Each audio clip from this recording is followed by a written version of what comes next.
The anime begins at the famous Regarden Magic Academy, a place where the most valued thing among the students is the talent for using magic. There, anyone who demonstrates great magical ability earns respect and recognition. But a question arises: what happens to those who do not possess this gift? For many people, these students simply have no chance at all. Without magic, they say it is impossible to evolve within the academy or achieve any prominence in academic life. At least, that is what almost everyone believes. Meanwhile, in a dungeon located on the 7th floor, we find the protagonist of the story, Will Serfort. Unlike the other students, Will cannot use even the smallest amount of magic. Even so, he faces monsters inside the dungeon to earn credits for the academy. In addition, he wants to prove to everyone that, even without magic, he is still capable of achieving results and continuing to study there. For him, the important thing is to show that he can move forward and succeed,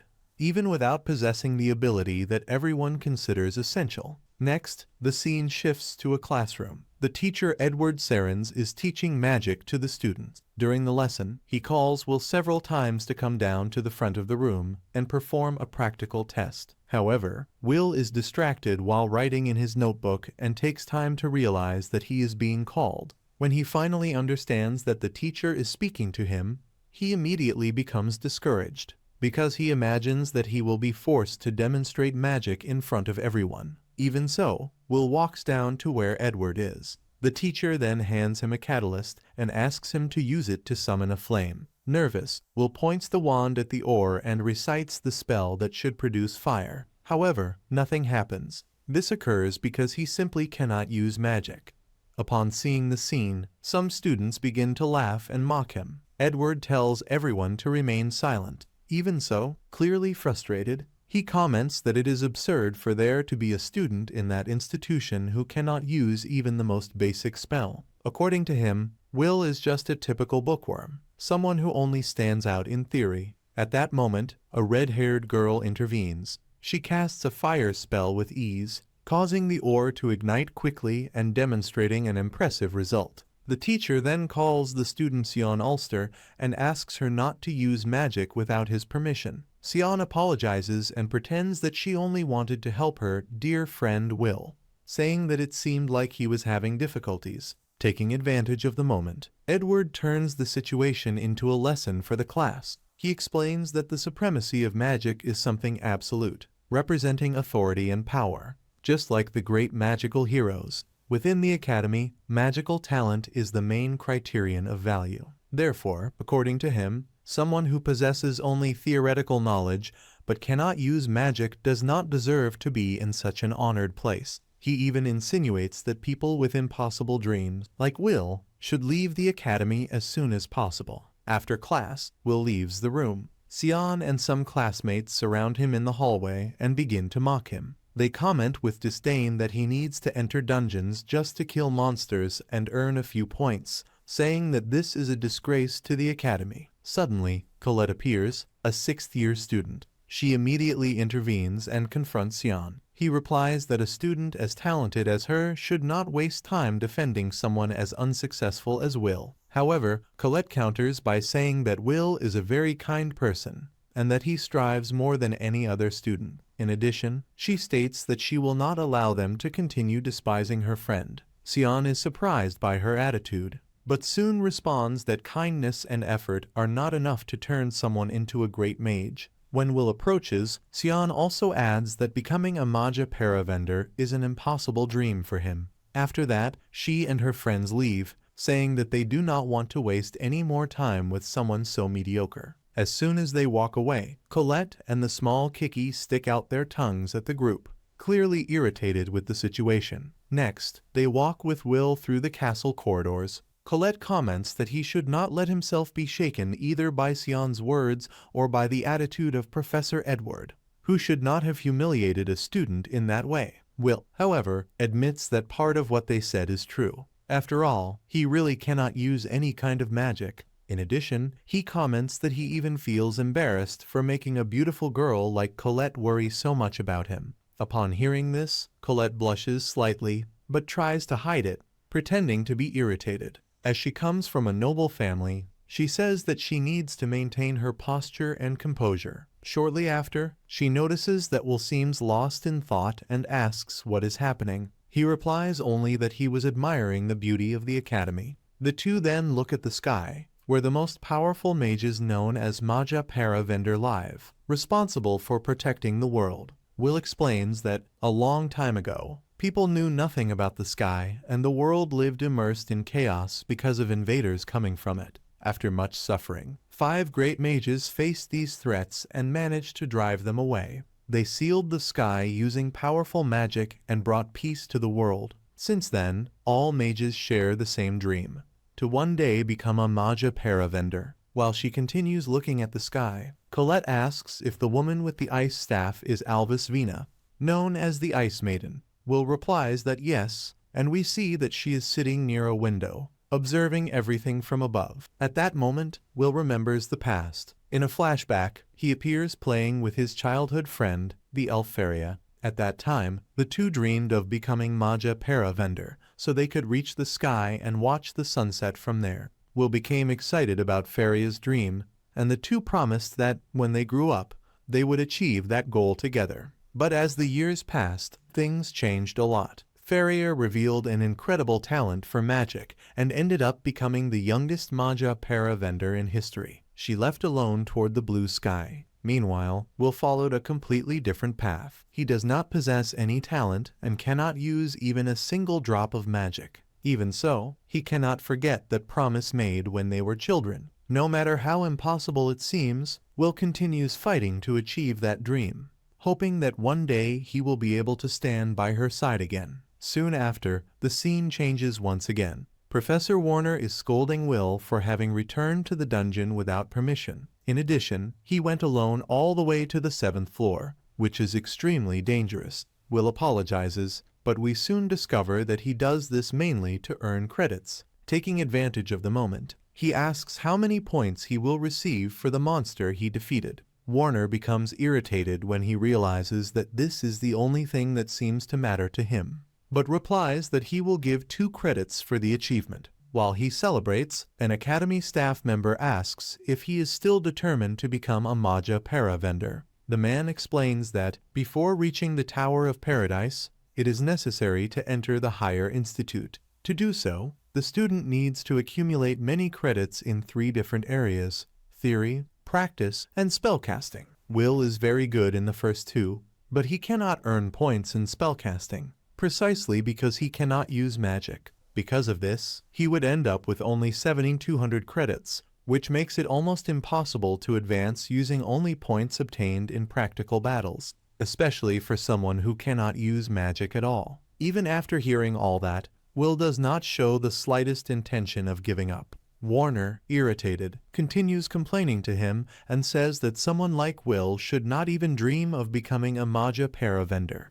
After all, he does not even know if he will be able to graduate, since in the last exam he did not earn any credits. In addition, there is an important test coming up next week, and to take part in it Will needs to gather certain points before the deadline. Upon hearing this, Will panics. He realizes that he has only 2 days to obtain the missing credits. Quickly, he begins reviewing his notes, looking for some monster he can defeat to complete the required score. As he analyzes everything carefully, Warner comments that there is a Baskerville on the 7th floor of the dungeon. According to him, that monster is probably waiting for someone like Will, a typical bookworm, to appear there and face it. Will become so excited by the information that he ends up hugging Warner in gratitude. The professor tries to break free, clearly uncomfortable with the boys' enthusiasm. However, without them noticing, Sion had been listening to the entire conversation. Upon understanding Will's plan, she decides to go to the dungeon first to defeat the monster before him. That way, Will would not be able to get the necessary credits and would end up being expelled from the academy. Some time later, Will heads to the dungeon accompanied by Kiki. He comments that defeating a wild Basker should not be so difficult, as long as he is careful with the creature's fire breath. Otherwise, he might end up like the boy who was burned alive the last time he faced one of those monsters. Meanwhile, Sion and some classmates are also searching for the monster in the same place. Lyral asks if he is sure that they should be exploring the 7th floor without authorization. Sion becomes irritated by the question and responds rudely, as if he were being treated like a fragile child. Even so, the group continues searching for the creature. During the search, Sion comments with disdain that he cannot stand the idea of someone who cannot use magic wanting to become a Magia Vander. Shortly after, when they were about to use magic to locate the monster more quickly, something unexpected happens. One of the boys is struck by a violent blow and thrown against the wall. Apparently, he met a very unpleasant fate. Lyral panics upon seeing that. Her screams echo through the dungeon corridors and reach Will's ears, who was in another area. Without wasting time, he runs toward the sound to find out what is happening. When he finally arrives at the location, Will realizes that only Sion is still standing. She is desperately fighting against a creature that is definitely not a Baskerville. In fact, it is a malevolent sentinel, a huge monster that carries a gigantic sword. This creature is worth 10 credits and has a level higher than 5. Hidden behind a wall, Will watches the scene and becomes confused. He wonders why a monster like that is on that floor of the dungeon, since it should appear only on much deeper levels. While thinking about it, he realizes that Sion's magic is having no effect on the creature. For a moment, Will thinks about leaving. He wonders if he really needs to save someone who has always treated him with disdain since he entered the academy. Sion has never done anything other than mock him. If he simply ran away, perhaps no one would find out. But then he remembers Elfaria, who always said that Will was a kind person, someone with a truly noble heart. Even knowing that he might not be that incredible, he decides to act because he wants to become someone worthy of her. Determined, he runs into the battle and interrupts the Sentinel's attack. Meanwhile, elsewhere, Edward finds Warner and tells him that Sion and 2 other students went to the dungeon. Since the place is enormous, Edward asks him to use his familiar to locate them on the 6th floor. However, Warner notices something different. They are on the same floor as Will. He then shows everything through his crystal sphere and tells Edward that there is no reason to worry, because Will is there as well. At that moment, Will continues facing the Sentinel. He manages to narrowly dodge several of the creature's attacks. Despite the monster's strength, its blows cannot hit Will, thanks to the boy's incredible speed. Sion watches everything, completely surprised. He cannot believe that this is the same Will he always called useless. On the other side, Edward is also shocked to see what is happening. Warner then explains that Will is a very unusual case. Even without possessing magic, he has an impressive physical strength, comparable to that of a dwarf. In addition, his ability to observe the enemy's movements allows him to anticipate attacks with almost perfect precision. The Sentinel tries to strike Will once again, but he had already predicted the movement. With a quick blow, he cuts off one of the creature's arms. Then, he grabs his sword and, accepting that he might be the only warrior in a world dominated by magic, concentrates all his strength into a single attack. The strike is so powerful that it pierces through the Sentinel with ease, completely destroying the monster. After the battle, Will extends his hand to Sion, who remains on the ground, unable to believe what just happened. For the first time, he realizes that Will may be much stronger than he had imagined. Watching everything through the sphere, Edward cannot accept that someone without magic can demonstrate so much power. Some time later, Warner gives Will the 10 credits for defeating the Sentinel. Even thinking that the boy is a bit annoying, he acknowledges the achievement. Will becomes extremely happy upon receiving the points. Thus begins the story of a boy who might turn the magical world upside down. A story where the union between a sword and a wand can create something completely unexpected. Soon after, we see a flashback from 5 years ago. At that time, Will was only 10 years old.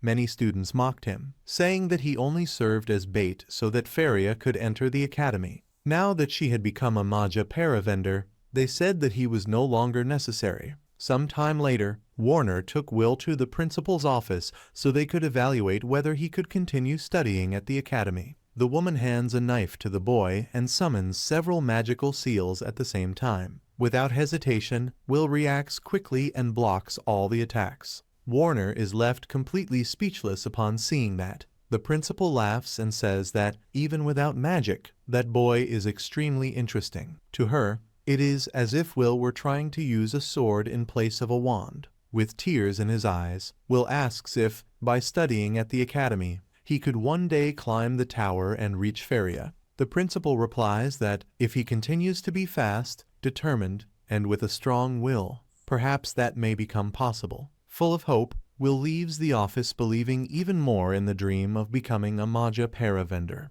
After he leaves, the principal comments to Warner that she feels sorry for the boy. Since he does not have a magical guardian, everything depends only on his own efforts. Even so, she wants to see how far that story can go. Back in the present, Warner explains once again how someone can become a Magia Vander. The first step is to enter the higher institute, where only the best are accepted. There are two main ways to achieve this. The first is to create a new type of magic, something completely original. The second is to gather 7,200 credits during studies at the lower academy. Since almost no one is able to create a new form of magic, most students try to reach the second path. Even so, Warner reminds everyone that many students cannot even graduate. Because of that, no one should talk so early about entering the higher institute. Right after saying that, he surprises the class by announcing an extra practical lesson. For Will, and for many other students,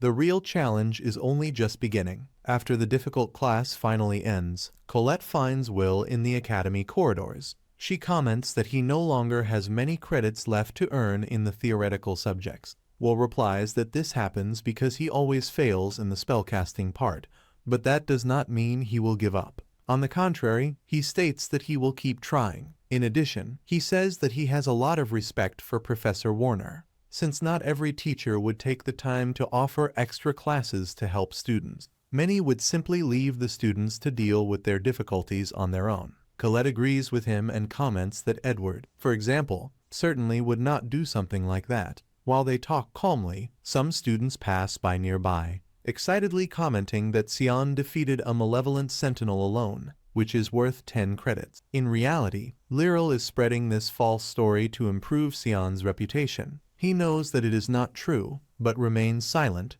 Instead, he keeps thinking about what really happened and how Will, someone who cannot use magic, was the one who defeated the monster. At that moment, Will walks right in front of them. As soon as he sees him, Sion feels the urge to attack him immediately. However, Colette steps in front and prevents any conflict. Unable to do anything, Sion ends up walking away, frustrated. After he leaves, Colette asks Will if something happened between the two of them. Will replies that yes, but assures her that it was nothing important. Next, the scene changes. Edward appears talking to the headmistress Cauldron. He demands that Will Serfort be expelled from the academy immediately. Cauldron asks what would be the reason for such an extreme decision. After all, Will is already in his final year, and expelling him now would not make much sense. Edward insists that the academy was created to train mages, not warriors. For him, it is unacceptable that someone incapable of using magic can surpass the other students.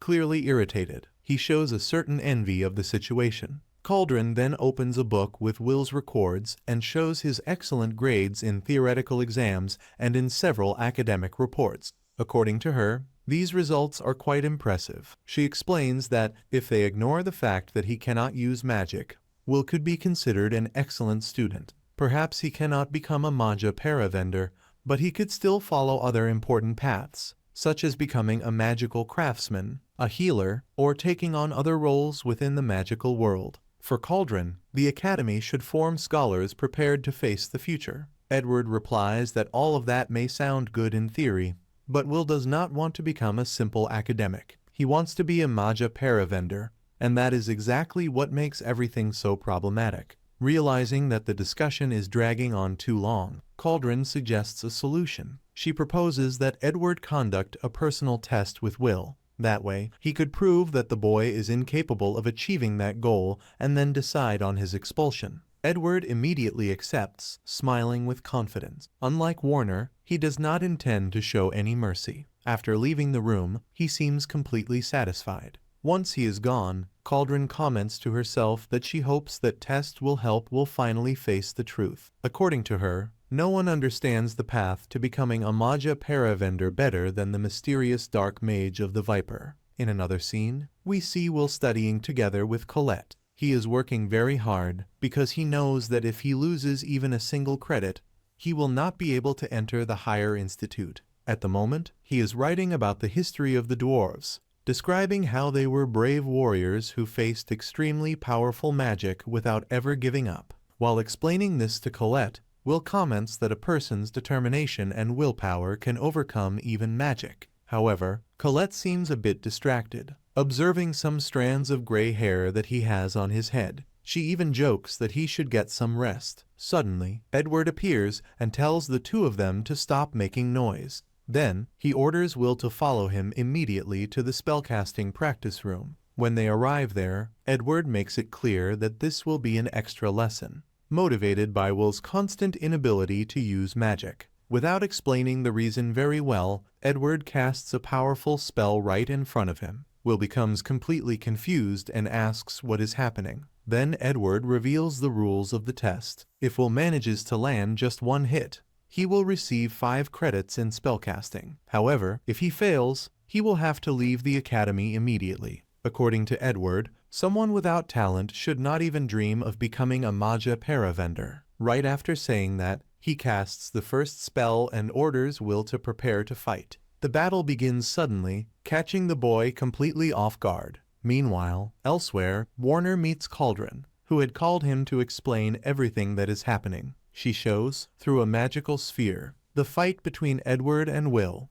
Warner is shocked and asks what is going on. Cauldron explains that Edward is testing Will, and that no one can interfere. According to her, if Will wishes to be recognized as a candidate for Magia Vander, he must face this kind of challenge. Warner finds all of this extremely unfair and even cruel. He remembers that Edward almost became a Magia Vander in the past. He came very close to the top, but ended up being defeated and never managed to achieve the title. Even so, Cauldron insists that the test must continue. Back to the fight, Edward begins casting spells continuously against Will. The boy tries to dodge all the attacks, but soon begins to grow exhausted. Even though it is low-level dark magic, the spells are still extremely powerful. At one moment, Will runs quickly toward Edward and tries to land a kick. However, the teacher's defense is practically impenetrable. The impact is so strong that it ends up pushing Will back,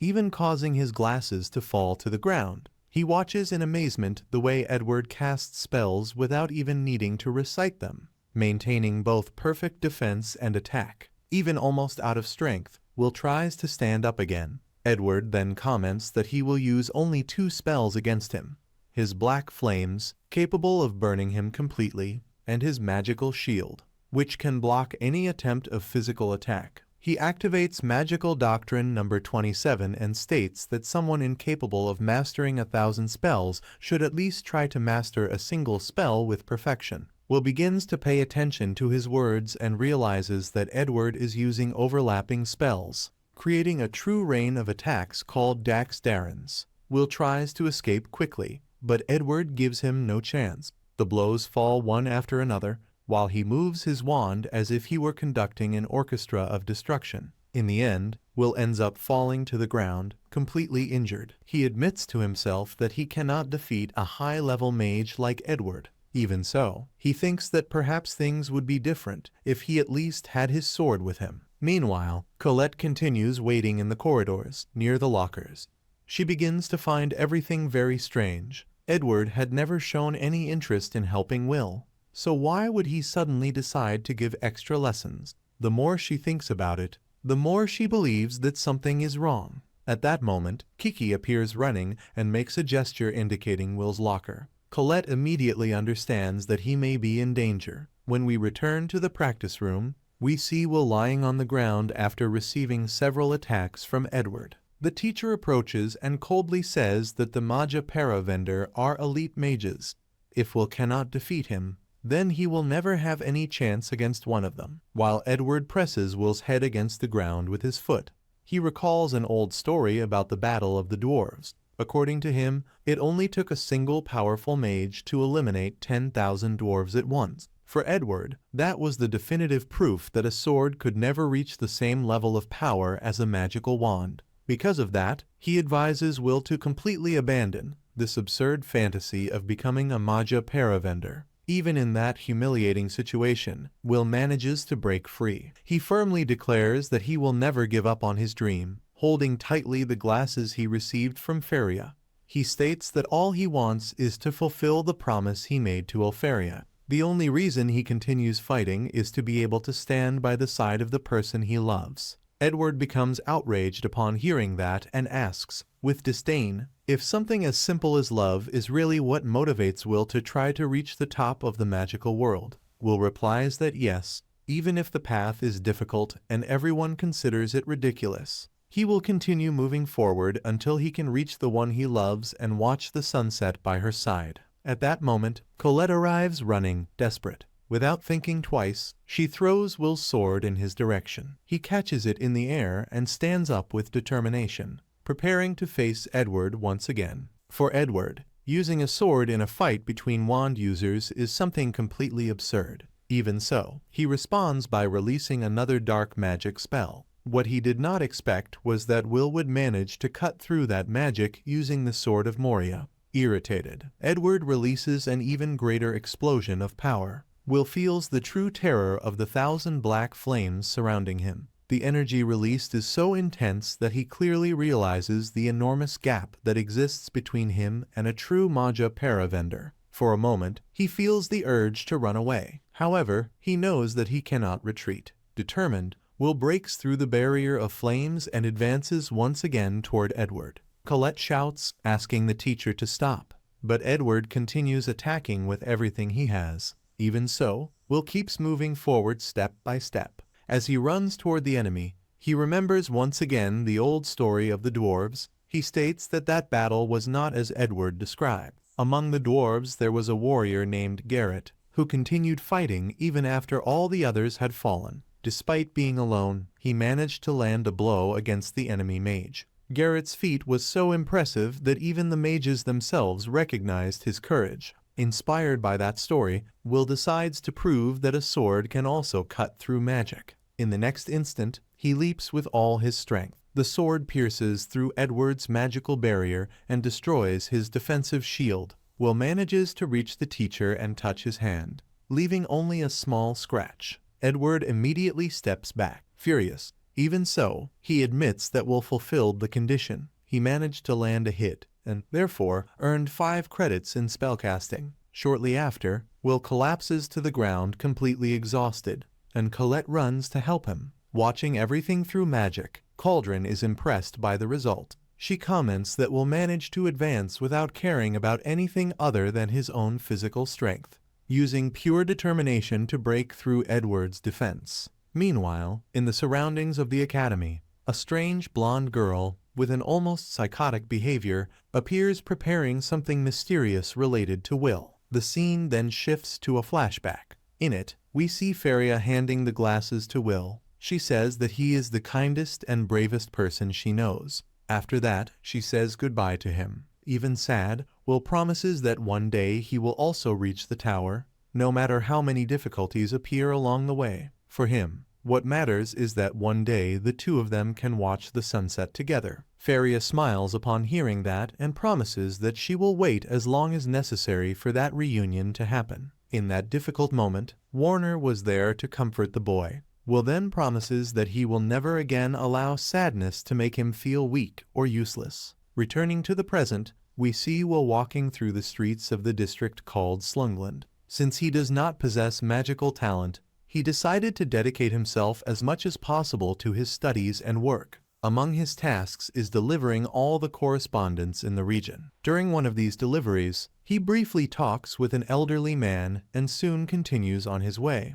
At a certain moment, he trips and almost drops all the newspapers he was carrying. Only one of them ends up slipping away. When picking it up, Will notices something important. The news reports that the Higher Institute sent a special order to the academy related to an elf student. Surprised, he immediately runs home and calls his friend Rosti, asking for help. Will explains that he needs Rosti to build a magical object for him, because Feria requested a special contribution. Determined to help, he wants to do everything within his reach. Rosti, seeing his friend's excitement, asks what kind of work will be necessary. Will explains that he needs to obtain ice cores from ice walkers. creatures that possess very valuable magical catalysts. The Academy is offering rewards to those who manage to gather these materials. Rosti comments that Will remains as enthusiastic as ever. After finishing the magical object, he says that he made some improvements compared to the previous version. Will thanks him and already prepares to run off again. But before he leaves, Rosti notices that Will is so excited that he forgot to eat.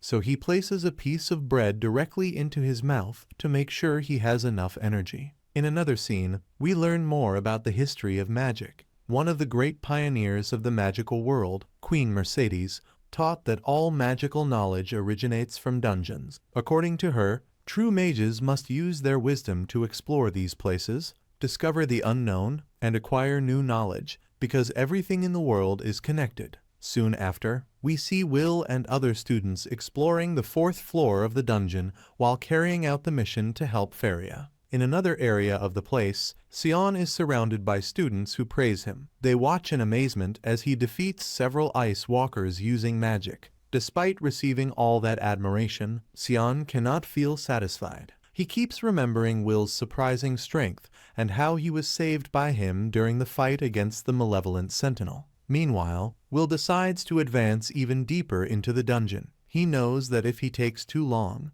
other students may collect all the materials before him. Suddenly, he encounters some strange monsters along the way. The creatures look like aggressive penguins, so he starts calling them demon penguins in his mind. They were about to attack a student when Will appears. With a few quick movements, he defeats the monsters and takes control of the situation. The girl watches in surprise as she realizes that academy student is using a sword, not a wand. She thanks him for the help and introduces herself as Iris Churchill, a 4th-year student. Meanwhile, elsewhere, Warner explains to his students that creating a new type of magic is the greatest achievement possible for a mage. Anyone who accomplishes this automatically advances toward the Tower of Paradise. In addition, new spells are often named after their creators or associated with something that represents them. A famous example is the dark magic spell Dax Darwikins, whose name comes from the ancient mage known as Darbinsons, the firefighter. Warner continues explaining that if any student manages to create a new spell, their name will likely be remembered in history forever. However, everyone there knows that this is much easier said than done. Inventing an original form of magic is extremely difficult, almost impossible for most mages, and therefore this path to success seems very far from reality. At that moment, a girl raises her hand and asks if the elven mage who appeared in the newspaper is really as powerful as they say. Warner responds with complete honesty that yes. He explains that she is on a completely different level from the rest of the mages. After all, there has never been anyone capable of creating 12 original spells on their own. For him, that alone would be enough to place her among the greatest mages who have ever existed. As soon as he finishes speaking, the students begin whispering, impressed by the magnitude of her talent. Among them is a curious boy who, by coincidence, looks a lot like Faria, and he listens to the conversation attentively. Meanwhile, Colette comments that Will's childhood friend really is an incredible person. In addition, the entire academy is being stirred because of the mission she requested. A classmate next to her notices that Colette seems a little jealous when talking about Elfaria and says that this is completely normal. After all, someone so extraordinary could easily attract all of Will's attention. Colette feels embarrassed upon hearing that.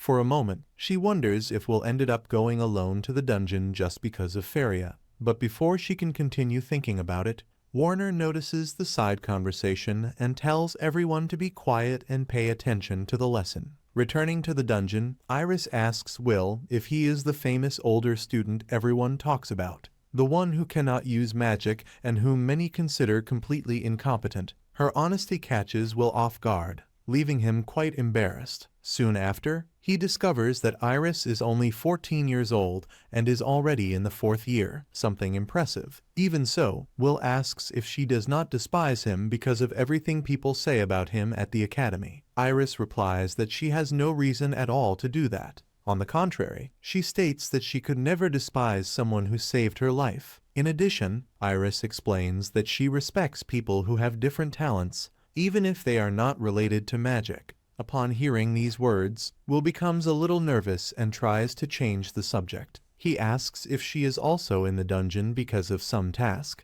Iris answers that yes, she wants to help Elfaria, because her dream is to become a Magia Vander and protect the sky. Upon hearing that, Will remembers that ordinary people, in fact, do not know the true sky. The current world is protected by an enormous barrier created by the Magia Vander themselves. This barrier forms an artificial sky that hides the true reality. According to ancient stories, if that barrier were ever to disappear, a great darkness would take over the world and a terrible calamity would arise. For that reason, many students follow the orders of the Magia Vander not only out of admiration, but also because they believe they are helping to maintain this great barrier that protects everyone. While Will thinks about this, Iris says that once she had the opportunity to meet Elfaria in person. She explains that, on that occasion, she was trapped inside a dungeon, completely surrounded by monsters. When she thought she had no way out and was going to die, Elfaria suddenly appeared and saved her life. For Iris, that moment was like seeing a goddess descending from the sky. She speaks with great excitement about that moment and says that she hopes to be able to see her again someday. While the conversation continues, Will is looking for signs of the Ice Walkers. He explains that these creatures usually leave trails of ice fragments on the ground, normally measuring between 1 and 10 millimeters. However, upon observing the ground more carefully, he finds a piece of ice that is more than twice the normal size. This indicates that there is probably a much larger monster in that cave. Upon hearing that, Iris becomes frightened. She suggests that maybe it would be better to retreat, since facing something of that size would not be a good idea. However, Will enters the cave without thinking twice. For him, magic is something incredible, but it is not everything, especially inside a dungeon. There, experience and strategy also make a big difference. In addition, he trusts his own methods to deal with dangerous situations. Iris still does not fully understand what he means, but suddenly Will notices a flash coming toward him. He reacts quickly, dodging the attack and pulling Iris back to protect her. Soon they realize that it was not an ice walker, but rather a frost rex, the most powerful ice monster on that floor of the dungeon. The creature is worth 6 credits and has a level higher than 5. The frost rex fires a powerful beam of ice, but Will manages to dodge and quickly places Iris in a safe spot. She begs him not to face the monster, explaining that physical attacks do not work against that creature. The frost rex's body is made of solid ice, capable of freezing anyone with its power. That is why it is known as a true dwarf killer. Normally, it can only be defeated with long-range magic. Even so, Will states that there is no reason to worry. He assures her that he has faced monsters like that before. The Frost Rex begins to charge another ice attack and fires it directly at Will. However, he manages to dodge it with ease, running quickly across the frozen area of the cave. Taking advantage of an opening, Will uses a magical device he received from Rosti. He wraps the monster's body with the equipment and waits a few seconds before activating it. Soon after, a large explosion of fire takes over the place. When everything finally calms down, Will mentally thanks Rosti. The new devices are much better than the old ones, and thanks to them he was able to execute his strategy. The Frost Rex is especially weak against explosions and fire attacks, which made the plan even more efficient. After the battle, Will begins searching for the monster's ice core. Meanwhile, Iris watches everything in silence. Standing a bit apart, she begins to realize that the rumors about Will at the academy are completely different from reality. While she is lost in thought, Will approaches and says that it is already time to go back. They have already gathered enough materials for the mission. Iris quickly changes her expression and thanks him for the help. Some time later, we see Iris arriving at the Tower of Mages. As she walks, she thinks that Will, even without magic, makes up for it with creative attacks, using magical devices and his incredible physical strength. In addition, he demonstrates a great combat instinct and a lot of experience inside dungeons. Upon reaching her destination, she fixes her hair, removes her glasses, and knocks on a large door, asking permission to enter the room of the Magia Vander. As soon as the door opens, we find several of them gathered: Cariat Incendia Wisman, Porcius, Eleanor, and Elfaria Alvisford. Cariat allows Iris to speak, since at that moment they were only participating in yet another rather boring meeting. In addition, everyone there knows that if the barrier protecting the world were broken at that instant, the entire world would be lost. Soon after, Co and Eleanor begin to discuss what may happen in the future. They know that the celestial inhabitants observe everything from the sky, and that, at the moment, they do not have enough strength to face them. Because of this, they believe it will be necessary to find new promising talents before the day of destiny, as they cannot allow the prophecy to become reality. At that moment, Iris, or rather Watcher, as Co usually calls her, comments that during her time at the academy she found someone very interesting. It is Will Serfort, the magicless student everyone talks about. After observing him carefully, she believes that the ideal would be to allow him access to the tower. The proposal, however, is rejected almost immediately by Cariat and Eleanor. Even so, Co comments that the idea seems amusing, and Faria also shows agreement. Eleanor, in turn, makes it clear that she is against it. She does not like the idea of surrounding herself with people she considers inferior. In response, someone states that, to him, the most important thing is that each person can be useful. The conversation begins to grow tense, and the tension among them increases. But Cariat interrupts the discussion before it escalates. He advises everyone not to make hasty decisions. Soon the great magical festival will take place,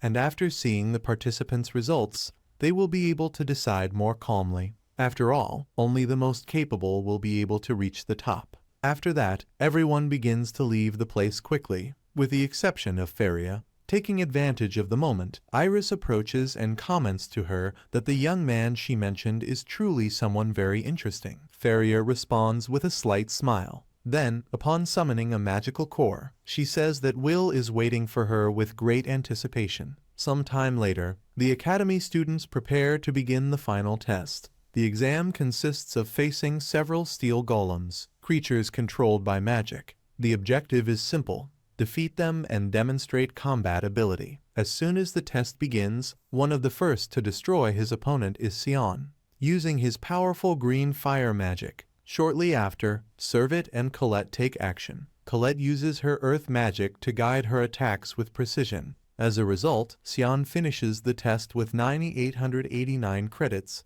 while Colette reaches 7,340. After them, it is Will's turn. He faces his steel golem and engages in a very difficult battle. When he is finally about to defeat it, an arrogant student comments out loud, asking why someone like Regarden would be fighting using only his fists instead of using a wand like everyone else. This comment ends up distracting Will for a moment. Because of that, he receives a strong blow from the golem and is thrown far away. In another part of the field, two impressive students enter the scene: Lihanna Owens and WHTNL Lindor. Lihanna masters lightning magic, while WHTNL controls wind magic. During the test, Lihanna destroys her golem by firing several electric arrows, hitting the enemy repeatedly until destroying it. With that, she earns 10,100 credits. Meanwhile, WHTNL finishes his test by summoning a powerful tornado, which completely shatters the steel golem, guaranteeing 10,075 credits. Even so, when everyone believes that nothing could surpass that, Julius Rienberg appears. With great confidence, he creates several ice stones and quickly launches them against all the remaining golems. As soon as these stones touch the creature's armor, they transform into frozen roses. Then Julius simply says the word "release," and immediately all the golems become completely frozen and deactivated. With this impressive technique, he finishes the test with 10,048 credits. When the test ends, Lihanna comments that she did not imagine the others would still be so skilled. WHTNL replies that there was no reason to think otherwise. He also says that she does not need to worry, as soon they will all be celebrating her promotion within the academy. At that moment, Julius approaches them and throws an ice rose, almost as if he were declaring war. He states that now he will be able to defeat them using his new secret technique. Even so, Lihanna and WHTNL are not intimidated. Combining wind and lightning magic, they easily destroy the small frozen rose. These three students are the only ones who manage to surpass the mark of 10,000 credits. which is not a surprise to anyone, since it practically confirms their promotion to the higher Institute of Magic. Meanwhile, Will watches everything from afar. Upon seeing those results, he begins to think that perhaps he does not have enough credits to graduate, much less to enter the higher institute. After all, credits serve as proof of each student's strength. Up to that moment, Will has only 5 credits, and that is his final year at the academy. Thinking about that, he ends up feeling discouraged as he walks. His friend Kiki tries to comfort him, but suddenly Julius, who is passing nearby, snarls with disdain and tells Will to get out of the way. Next, the scene changes. Will and Colette are sitting while eating together. Suddenly, Colette stands up abruptly and says that maybe there is still a chance that someone might want to recruit him.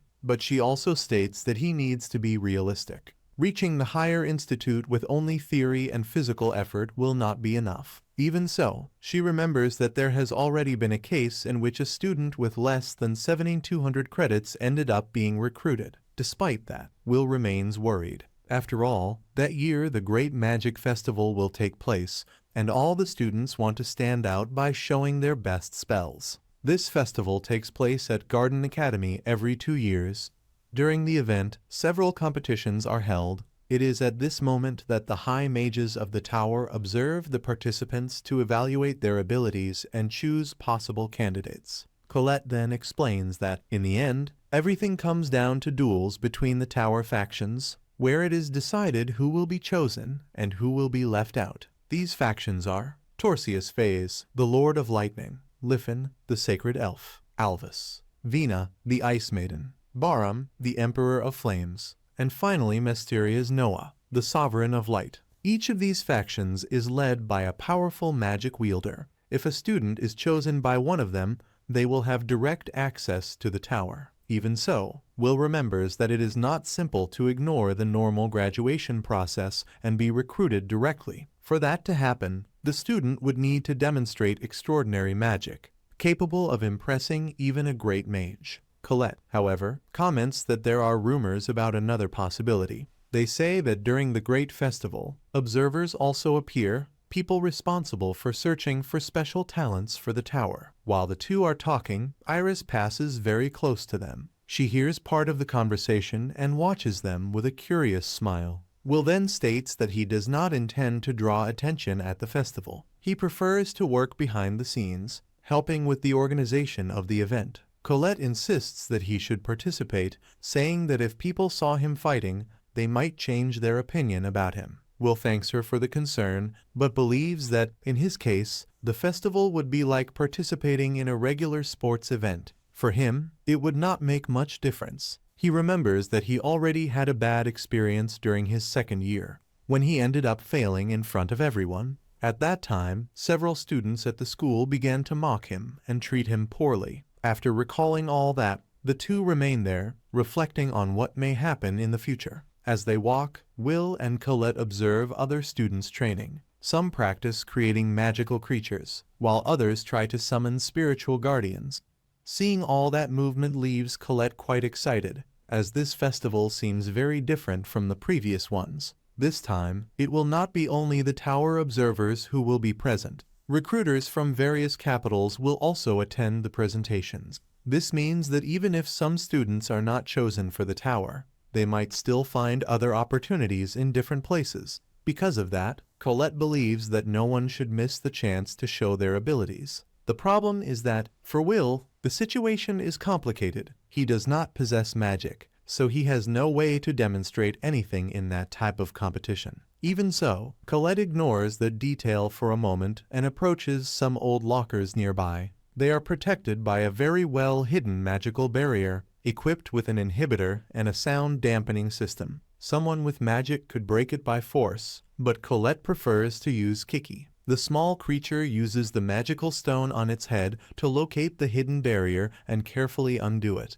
After they manage to open the access, they find a hidden staircase. Upon hearing noises coming from the lower floor, they decide to go down quickly. Down there, they find several academy students gathered, participating in a clandestine betting system. They are placing bets to try to predict who will win or lose during the magic festival. Nearby is Sion, accompanied by his group of arrogant friends. As soon as he notices Will, he immediately prepares to provoke him as usual. But, to his surprise, Colette steps in front and points her wand directly at his face. She threatens him firmly, making it clear that she does not want any kind of trouble. She also warns that if he bothers Will again without reason, she will truly become angry. At that moment, Will asks why Sion is participating in illegal betting. The answer he receives is simple: it is none of his business. Even so, Sion's own classmates end up unintentionally revealing that he is only there because he heard some students commenting that there is a big difference in power between him and the 3 strongest students at the academy. What really bothers him is seeing everyone talk about them while completely ignoring his presence. Irritated, Sion begins to shout that he spent an entire month in silence, training to rebuild his reputation. He states that he is not worried, because the others only have an advantage in theory, while in real magical ability he can still surpass them. He also says that they have not yet managed to defeat him, and that it will never happen. Even so, he realizes that he is practically justifying himself to someone he considers an idiot, so he decides to stop talking. Later, Will finishes one of the day's classes and wakes Kiki so they can leave. When he is about to go out, Colette asks if he has any plans, because she would like to accompany him to the training dungeon. Will smiles and apologizes, explaining that he needs to go work at Gina's tavern, so he will not have time for that. Colette ends up getting irritated with the answer. That same night, on Slunglin Street, located outside the great capital of magic, stands Gina's tavern. The place is known for receiving many dwarf miners who spend the night drinking to forget the fatigue of their work. Their laughter and loud conversations can be heard from the other side of the street. In the kitchen, Gina prepares a large bean stew for one of the customers. Meanwhile, Will works there as a waiter on some days of the week. During the day he studies at the academy, and at night he helps at the tavern. He does this because he received a scholarship, so he needs to work to cover other expenses. Even though it is tiring, he takes everything very seriously. At a certain moment, he delivers an order to a dwarf named Donan. The dwarf comments that the magic festival is about to begin and says that maybe Will could get some kind of financial help by participating. Will replies that he cannot compete, but Gina immediately scolds him. She says that he should talk less and work more, and also follow the example of his colleague Rosti, who is working with great enthusiasm. Soon after, Will begins to clean a huge pile of dishes. With some difficulty, Rosti tries to cheer him up, saying that he does a great job, especially considering that he is someone who does not possess magic. Since they are roommates, Rosti states that he will always do his best to help him. After finishing almost all the tasks of the night, the two begin washing the dishes so they can finally leave. During the conversation, Rosti remembers that dwarves usually do not pay very well. He suggests that maybe Will could talk to Professor Warner, who might be able to get him a better job. Will replies that the professor already worries a lot about him and that he does not want to keep bothering him. In addition, he says that he likes working there because Donan and the other dwarves have always treated him well since he arrived. Because of that, he has a lot of respect for all of them. While they are putting away the utensils in the cabinet, a spoon slips from Will's hands at the exact moment Julius unexpectedly enters the tavern. As soon as he enters, Julius begins to complain, saying that the place looks like a pigsty.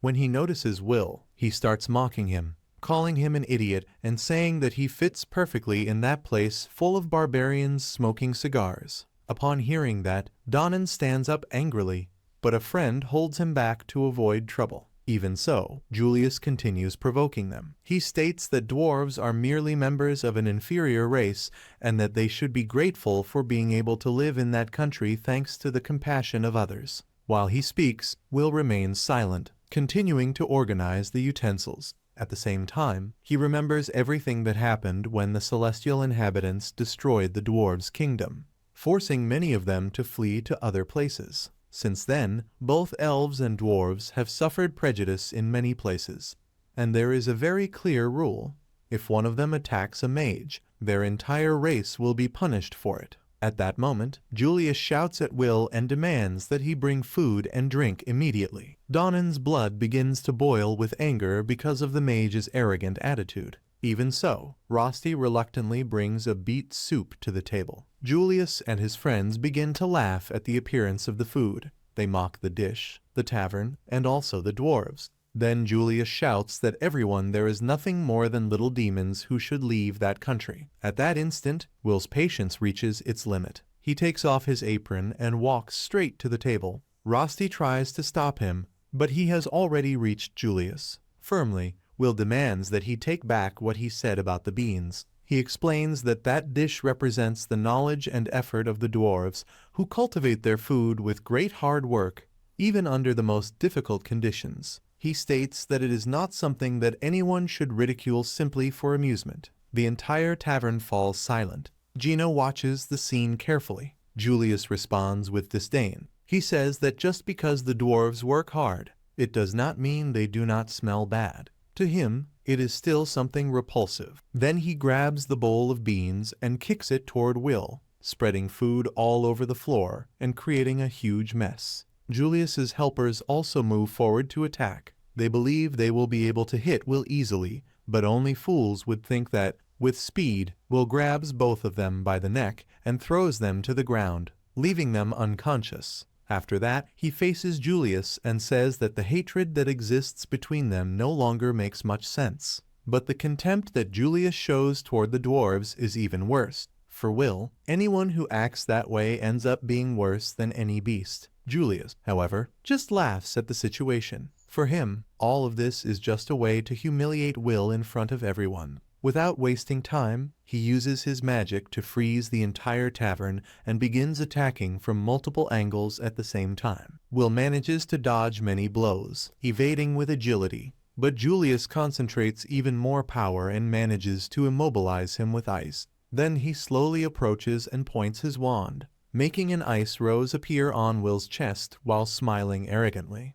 At that moment, Donan shouts for Julius to stop before he crosses all limits. When Julius prepares to freeze Will completely, he notices the boy's firm gaze. That expression makes him change his mind. It seems that simply leaving him trapped in ice would not be enough. Then Julius decides something else. He points his wand at Will and orders him to participate in the Great Magic Festival. His intention is simple. He wants to humiliate him in front of the entire academy. Will manages to break the ice quickly and pulls the wand from Julius's hand by the tip. Donan asks both of them to stop immediately, but Rosti realizes that it is already too late to avoid the confrontation. Julius declares out loud that he will win and destroy everything that Will has built within the academy. Will accepts the challenge, but sets one condition.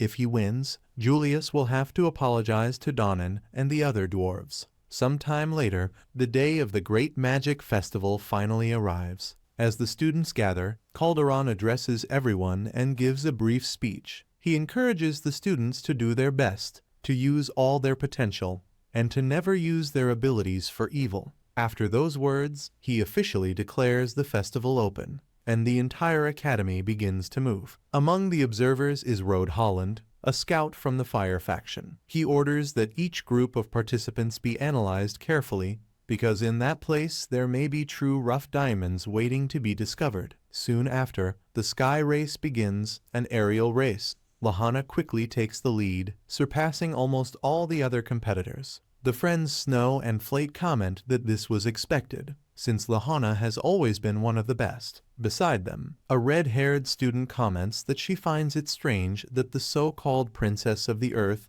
is not participating in the magic competitions that year. Among the audience, many recruiters observe every detail carefully. All of them want to find new talented mages to take to the tower. This happens because, during the festival, mages from different places compete to recruit the most promising students. Meanwhile, Miss Perfect continues to demonstrate her impressive skill. She maintains her position and ends up breaking a new academy record, winning her second consecutive sky race and surpassing previous champions by a wide margin. After the race, she decides to also participate in the crown attack, saying that she could not abandon a maiden in danger. In truth, this happens because Colette, in a moment of urgency, asks her to join their group, since they are lacking members. The red-haired girl feels pleased at the thought that she will have the opportunity to spend more time with Colette. She believes that she was chosen by her own merit, and not that useless Will, as she usually thinks. However, when she arrives at the meeting point,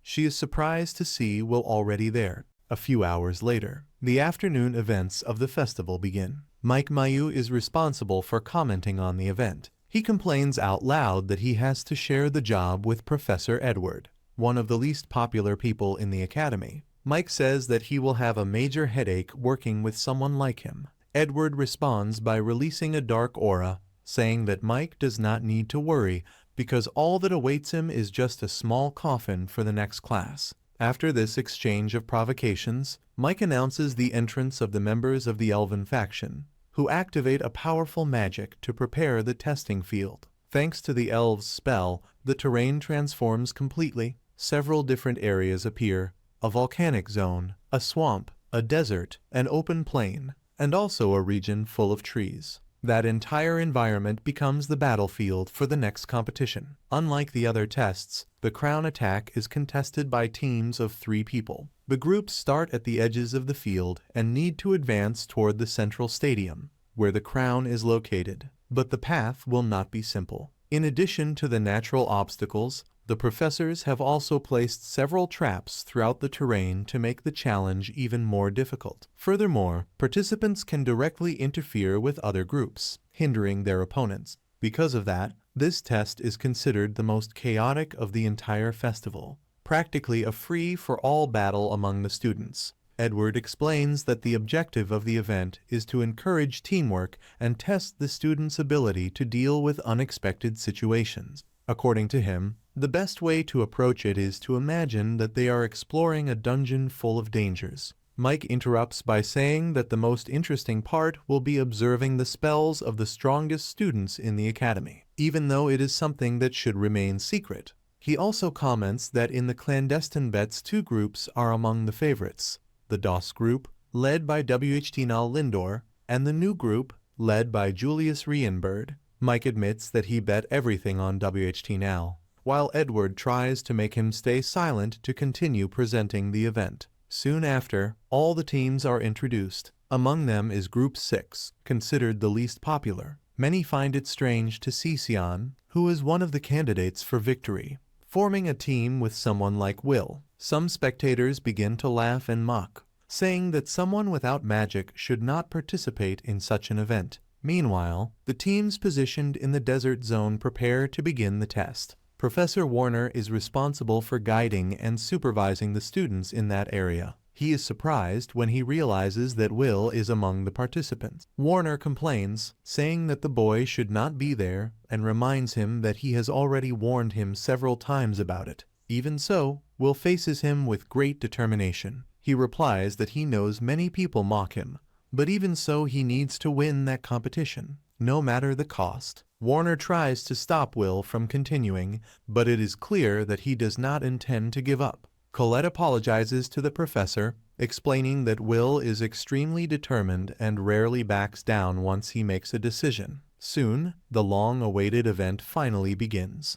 Julius's team quickly advances across the field until they encounter large steel boxes scattered along the path. Suddenly, these boxes transform into numerous golems, creating a massive obstacle for the participants. Will runs straight toward them, and many people in the stadium begin calling him an idiot. To the spectators, facing all those golems alone seems practically like suicide. But at the moment Will prepares to attack, Colette uses her magic and creates a magical gauntlet for him. With that, the power of Will's strike increases greatly, allowing him to execute several strong attacks in sequence. The result is impressive. The blows completely destroy the golem that stood before them, leaving the audience completely surprised. Many would never have imagined seeing Will fighting at that level. The strategy is simple.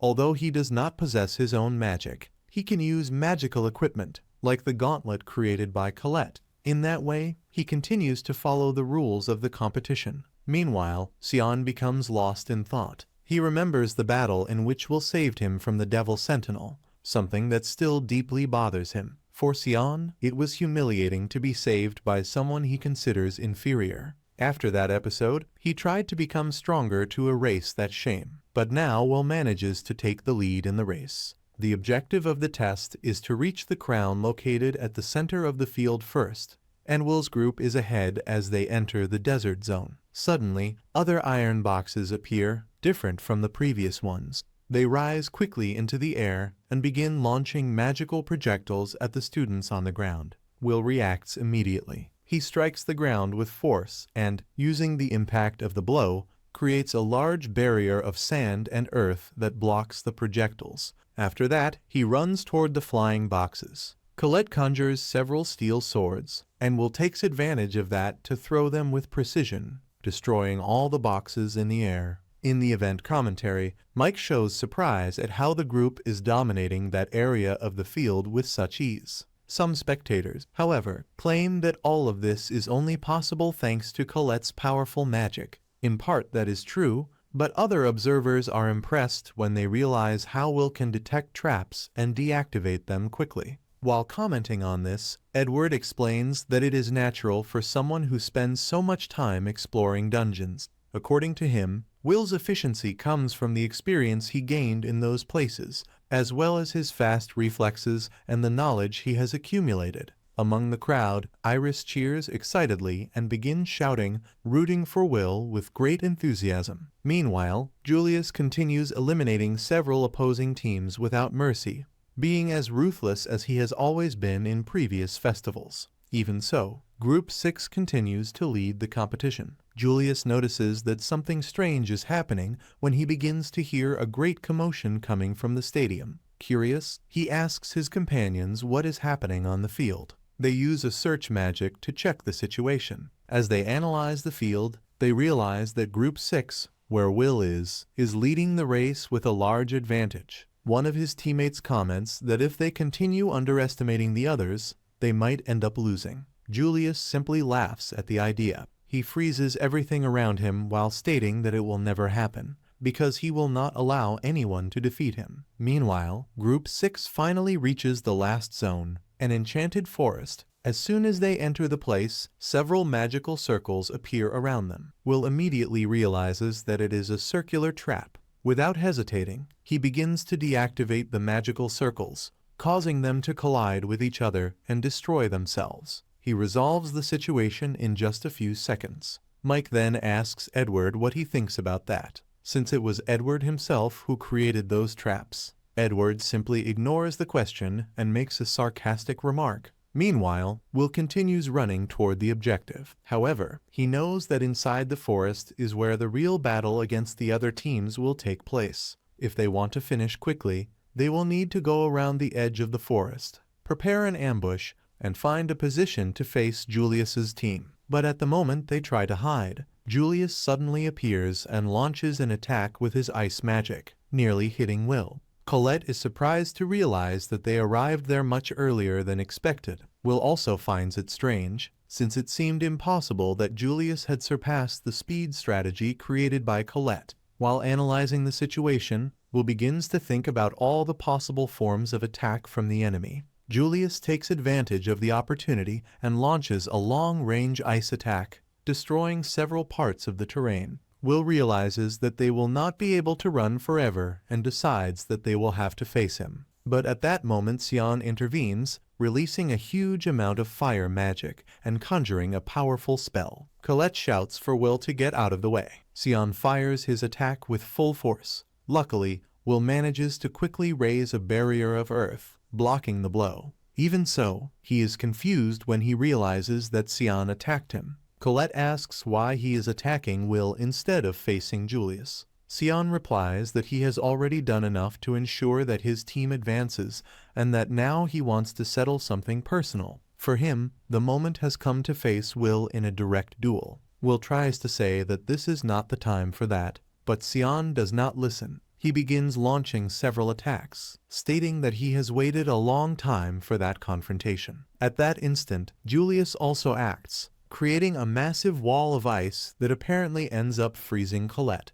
Meanwhile, Sion continues advancing against Will. Will tries to convince him to stop, saying that they should not fight each other at that moment. But when he realizes that Sion has no intention of giving up, he draws his sword, preparing to fight. At that moment, a flashback appears. In the past, Will was always considered a useless student, someone with no talent at all. For Sion, that was unbearable to watch. One day, he even burned the mocking paper that had been placed on Will's back, and even offered him the chance to become one of his subordinates, so that he would not continue looking so pathetic. But Will simply ignored the offer and walked away. That attitude left the young Sion extremely irritated. He ran after Will, saying that he was not someone who should be ignored. Will only asked him to leave him alone and kept walking. Sion stood there watching from afar, feeling that to Will he was not even worthy of attention. From that day on, Sion decided that he would hate Will for the rest of his life. Back in the present, the confrontation finally becomes inevitable. Sion begins to attack with several fireballs, along with whip-like strikes made of flames. Will does his best to dodge and cut through the attacks, trying to keep his distance. The red-haired girl then shouts for him to stop just running away and face the fight for real. Otherwise, she promises that soon she will turn him into nothing but ashes. Will responds by saying that he cannot keep fighting like that. They are part of the same team and, besides, they do not have time to settle that there. He also reminds that he made a promise to the dwarves of the city, and he does not intend to break it. Even so, Sion continues advancing with aggressive attacks. While dodging the flames and the strikes, Will begins to wonder if he will really be forced to face him at that moment. Meanwhile, in the event commentary area, Mike explains to the audience that the situation of Squad 6 has taken a completely unexpected turn. After overcoming all the previous challenges with ease, two members of the group have started fighting each other, creating an intense confrontation. In the stands, Rosti and Warner watch with concern, because Will's dream depends directly on what happens in this magic festival. Mike then asks Edward what his opinion is about what is happening. Edward responds with an almost amused smile, saying that a fight between members of the same team is something truly unusual. For him, it does not matter what the reason is. Even if they manage to reach the crown and win the event, the tower's recruiters will probably not be impressed by it. To the observers, that situation only makes the group look disgraceful. Mike is startled by the comment, but he notices that Edward seems very satisfied with what is happening. Meanwhile, the recruiters observe the scene with a certain disappointment. Until a few minutes ago, the group had been advancing brilliantly across the field. Even so, someone comments that Will still has enough credits to be among the top 4, but that problem will certainly be resolved that day. Deep down, for them, Will is still just a boy. Meanwhile, Rosti continues to worry. He pets Kiki, thinking about what might happen to Will. Suddenly, Iris sits beside him and begins to cheer excitedly for Will. Rosti finds that strange because he did not expect her to be supporting Will. On the contrary, he imagined she was the type of person who preferred to support the more popular students, especially someone like Sion. Iris explains that, at first, Will did not attract much of her attention. However, someone talked about him, and since then she began to take interest. Now she is so excited that she even bought a small dagger-shaped keychain similar to the one Rosti uses, just to show her support. Rosti feels happy upon hearing that. After all, no one admires Will more than he does, as his roommate. Meanwhile, in another part of the field, Colette manages to escape from the explosion caused earlier. She continues dodging Julius's attacks, trying to return to help the two who are still fighting. Julius then provokes Colette, saying that she should stop running away or she might lose the title of Princess of the Earth. Colette immediately becomes irritated and warns him never to call her that again. She tries to escape once more, but Julius continues attacking. In the end, he manages to trap her in a snare and summons a purple lightning strike, attempting to finish her. Meanwhile, several students watch the event through observation spheres spread across the academy. They become confused when they notice that Julius appears in several different areas at the same time. Soon they understand what is happening. Julius is using an advanced cloning magic technique inspired by the abilities of the Magia Vander, creating copies of himself to delay all the participants. Mike celebrates excitedly when he sees Whitnell destroying one of those copies. However, his excitement has nothing to do with academic pride. In truth, he bet all his savings that Whitnell would win the festival. At another point in the academy, at the top of one of the towers, stand Philvis, Chalia, and Lafilla Farides, assistants of the Elven faction. Philvis says that he would like to leave, as he considers that festival extremely noisy and annoying. But Chalia responds that they cannot simply leave.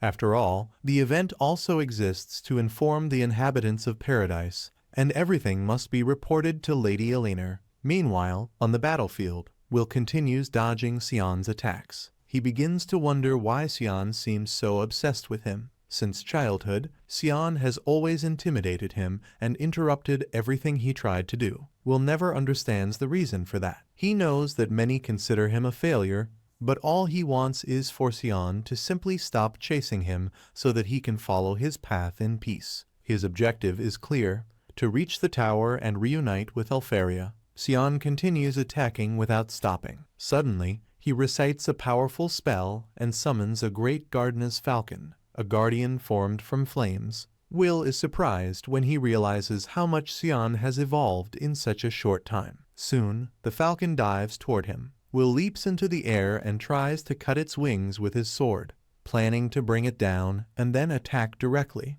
But he notices something unexpected. The falcon's wings regenerate immediately. Then Will understands that, to defeat it, he will need to destroy the Guardian's magical core. At that moment, the falcon unleashes a massive burst of fire. Will blocks the blow using his magical gauntlet while thinking of a way to get closer. Unlike many Guardians, which only protect their summoners, that falcon attacks relentlessly. In the event commentary, Mike is completely impressed by the intensity of the battle. Even Edward seems surprised when he realizes how much Sion has evolved. To him, the boy is already above the level of an ordinary student. Among the observers, a man named Rod is also impressed to see someone so young using an advanced fire spell and still summoning a guardian with such precision. His assistant explains that this is Sion Ulter, heir of the Ulter House, a family famous for its fire magic. Rod comments that, although Sion has great potential, he is still slightly behind names like Lahana Owens and other students who are at the top of the ranking. Even so, he finds it interesting how Sion managed to evolve so quickly in a real combat situation. Because of that, he intends to inform Kariat that the new generation of mages promises to be very talented. Meanwhile, on the battlefield, both Will and Sion are already showing signs of exhaustion. Even so, Sion shouts that they need to keep fighting. He remembers that when Will faced the evil sentinel, he seemed much stronger than he is now. Tired, Will drives his sword into the ground and asks why they need to continue that meaningless fight. That irritates Sion even more. For him, there is a clear reason. After everything Will has done and all the anger he has felt for years, Will should feel at least a little resentment as well. Will responds calmly that Sion is probably right. For a long time, he really did despise him and thought he would like to retaliate for everything. But now he cannot waste time on that. He needs to face Julius. Upon hearing that, Sion becomes even more irritated. To him, Will's silent indifference hurts far more than any insult. Sion says that just seeing Will and hearing his words is enough to make him furious. The irritation is so great that he can barely control himself. What angers him the most is realizing that Will keeps moving forward and refuses to give up, even without possessing talent for magic. For Sion, that makes no sense. Despite everything, even without magical ability, Will continues to move forward and still has the courage to look at everyone around him. Everyone except him. With his eyes filled with tears, Sion asks Will to stop ignoring him. At least once in his life, he wants Will to truly look at him. Those words deeply surprise Will. The last thing he expected was to hear something like that from Sion. Even though Sion never directly asked for recognition, Will had also never thought about accepting him in that way. Deep down, Sion has always been extremely selfish.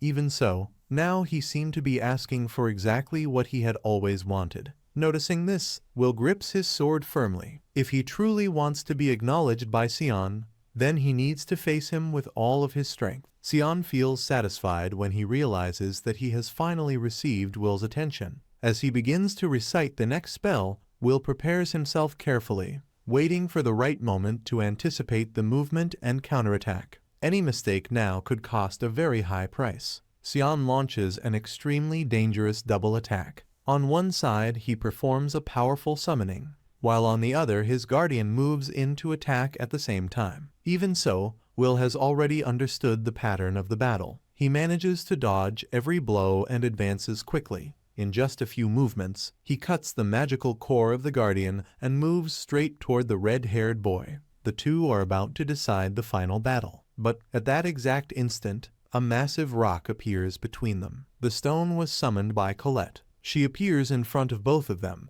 with her clothes almost completely burned. Will immediately asks where Julius is, but soon realizes that maybe he should first ask if she is all right. Colette replies that she managed to hit Julius directly in the face during the fight, but that right after that he simply disappeared. While Sion tries to understand what happened, he suddenly notices that Colette is practically without clothes because of the explosions. Desperate, he starts shouting for her to cover herself immediately, reminding her that she is the daughter of a noble house and should not appear in that manner in front of the entire audience. Annoyed, Colette replies that the truly indecent ones are the two of them, who started an absurd fight right in the middle of the festival. After that, she tells Will that he must go immediately after Julius. She herself will take care of Sion. But Sion refuses at the same moment. He states that no one is going to interfere in his path. Colette shouts back saying that, in fact, it is always him who gets in the way of everything. He always appears at the worst moment and ends up ruining the only chance that Will has to climb up to the tower. Suddenly, Will approaches and gently pats her on the head, thanking her for helping to save time. Colette turns completely red. Sion, irritated, asks if Will intends to ignore him once again. Meanwhile, in another part of the arena, the different group leaders have already reached the entrance point of the stadium after overcoming all the obstacles along the course. The group released by Julius is about to take the crown, and apparently there is no one there to stop them. But then something unexpected happens. Will appears running at high speed toward the stadium. In an impressive leap, he crosses the entrance and lands right behind Julius. The entire audience is surprised when they see that. Now Will finally prepares himself for the decisive confrontation against Julius. Meanwhile, somewhere else, we see Elfaria sitting calmly, sleeping. Her maid, Sarza, begins to scold her, saying that she spends all her time sleeping while watching the world from the top of the tower. Even while complaining, Sarza thinks to herself that all that appearance of holiness is just an act. To her, Elfaria is nothing more than someone who sells cheap magical items. Elfaria calmly asks what Sarza wants. Then Sarza shows some documents containing the names of the candidates selected by the recruiters. Among all of them, the one who drew the most attention was Julius Rain, who is causing a great impact during the magic festival. According to Sarza, Julius might even become Elfaria's successor in the future. Elfaria agrees calmly. If everything written in the documents is true, that possibility really exists. Back at the festival, Will finally approaches Julius. Julius seems satisfied that he made it that far. He says that it will be even better to win after humiliating Will in front of everyone. Will, however, states that he does not intend to lose. He even mentally apologizes to Donnan and to the dwarves from the restaurant, in case something goes wrong. Julius responds with contempt, calling Will nothing more than a useless library rat,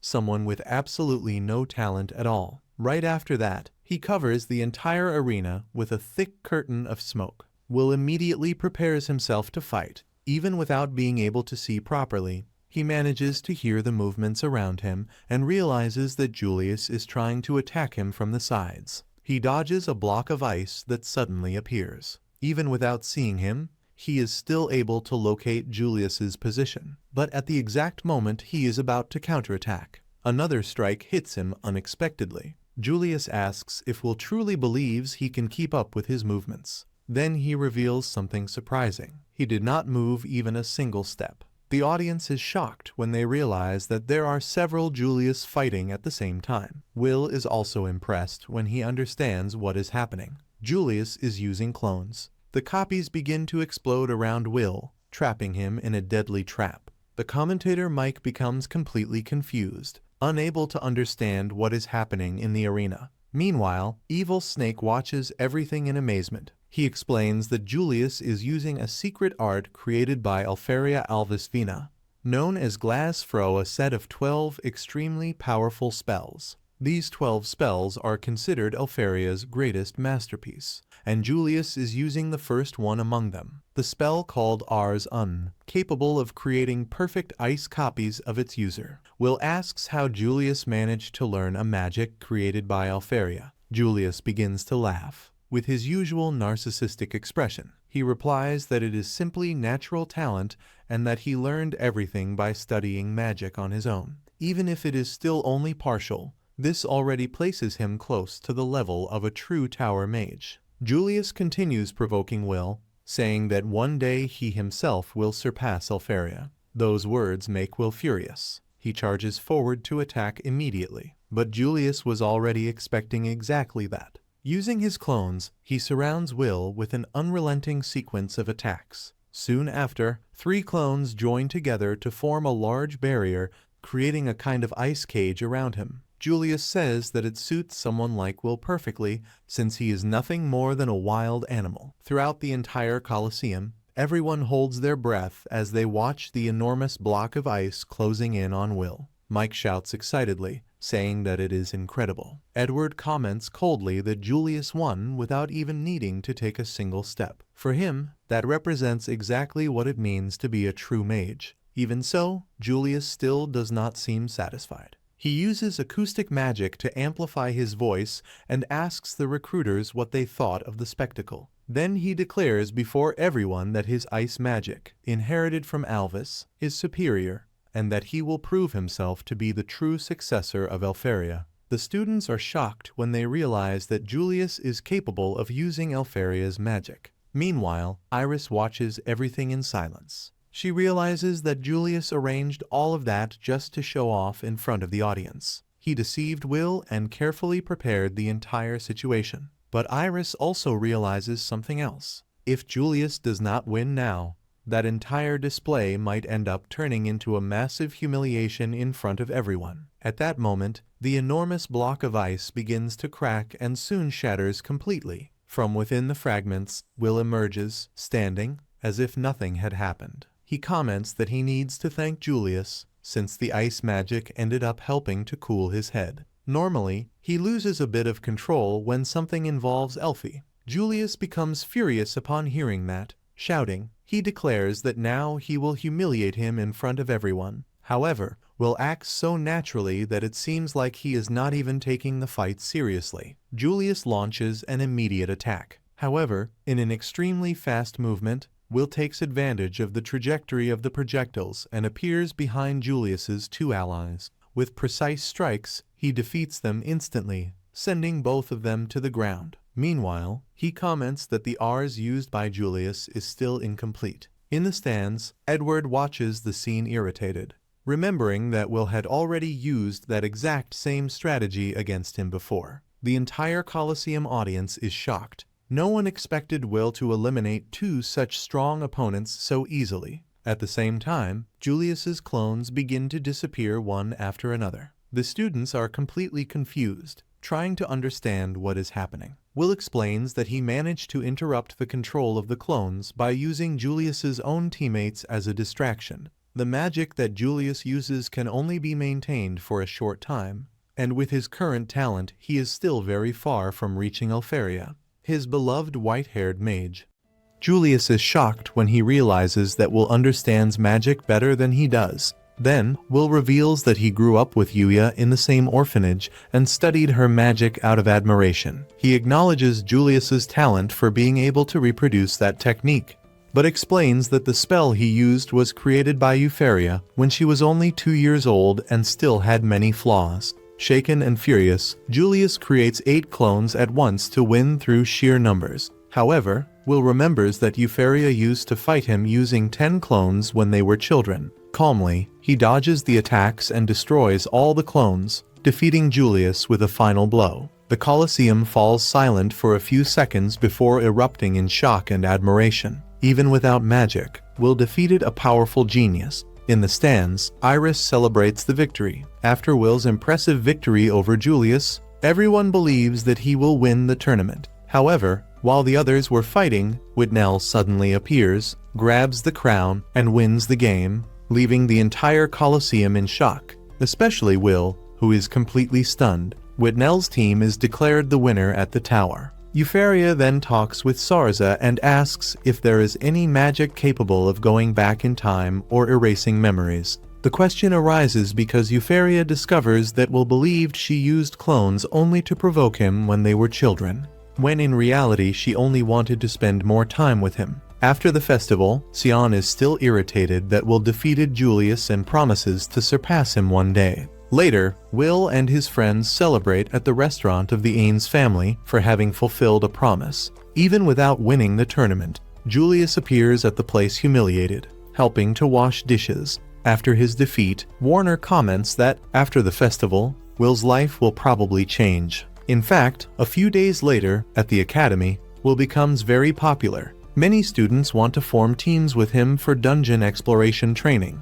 even arguing among themselves because of it. Colette becomes irritated, since many of those students previously despised Will, and now only want to take advantage of his strength. Despite that, Will feels happy about the popularity, since he has always been very lonely. Colette then invites him to explore the dungeon with her, but ends up turning the invitation into a shopping trip, which leaves her extremely embarrassed. Later, on the next day, when they are about to go out together, Rust appears saying that he will also accompany them during the outing. He behaves in a strangely intimate way with Will, holding his hand, adjusting his clothes, and staying between the two the entire time, which makes Colette increasingly frustrated. Suspicious, she asks who Rusty really is, and even suspects that he might be a girl, since he is too handsome. However, Will states with complete certainty that Rusty is a boy, explaining that they have already bathed together several times, something that leaves Colette completely surprised. Rusty returns with drinks and jokes that he can drink from Will's cup,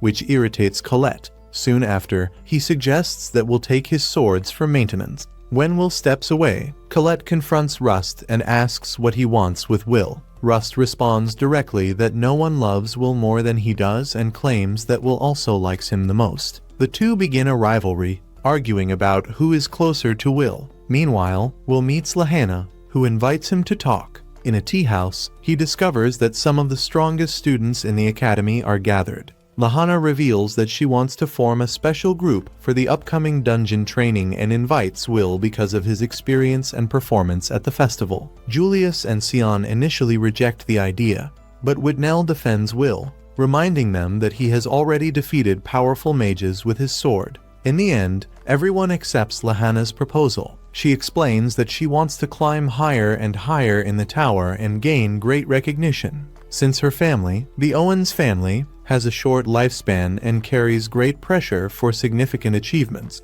the group then agrees to work together. Later, Warner officially announces the beginning of dungeon training. The students must explore for a week, facing dangerous monsters to earn credits. Edward also warns that the risk of death is real. When the training begins, the students arrive at the base camp on the 6th floor. Colette insists on accompanying Will in Lahanna's group. Rust, however, needs to remain at the camp due to his duties. Meanwhile, mysterious figures outside the dungeon discuss dangerous matters, including a possible failure in the barrier that protects the world. Inside the dungeon, Will's group faces an army of crimson monsters. Will prepares to protect the mages, but discovers that Lahanna is an exception among them. Descended from knights, she masters close combat. With great skill, she quickly defeats all the monsters and explains that the group should prioritize advancing quickly rather than competing for credits among themselves. In the dungeon, Will remembers that the most important magic in that place is enemy detection. Since he cannot use magic, he does not have that ability and ends up being seen as a burden by the group.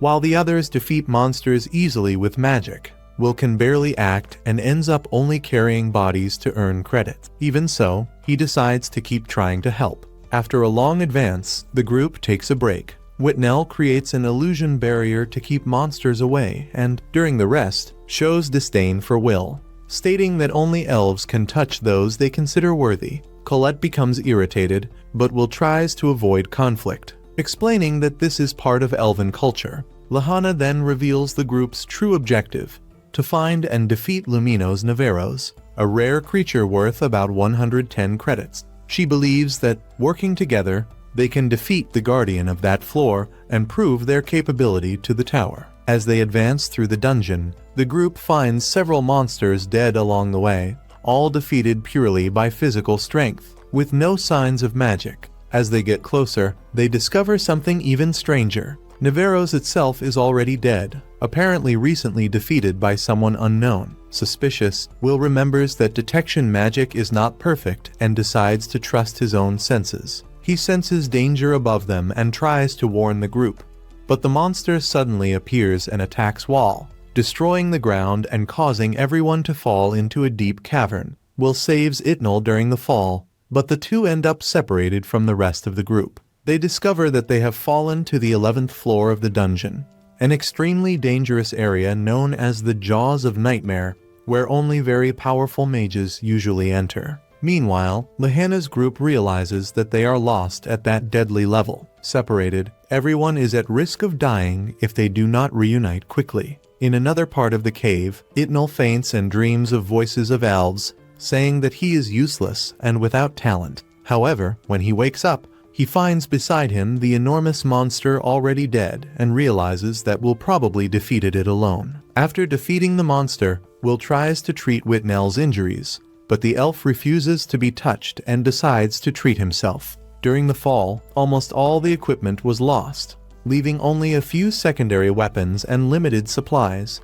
enough to survive for about 2 days. Whitnell believes that the best option would be to wait for rescue, but Will insists that they need to find the others before it is too late. Meanwhile, outside, Warner discovers that something very serious has happened in the dungeon. A monster stampede destroyed one of the camps and killed teachers, in addition to destroying the control devices. Edward then orders the immediate cancellation of the training, suspecting that everything was planned. Inside the dungeon, Will and Whitnell continue advancing. Even without detection magic, Will uses his experience and senses to perceive dangers. Soon, they are surrounded by demonic boars, but Will defeats the monsters with ease, surprising Whitnell. He also explains that these enemies are blind and rely on smell. Because of that, Whitnell's illusions do not work on them. Gradually, Whitnell begins to realize that Will is far more skilled than he had imagined. However, he reveals his frustration. He believes he has no talent and considers himself a failure among the elves,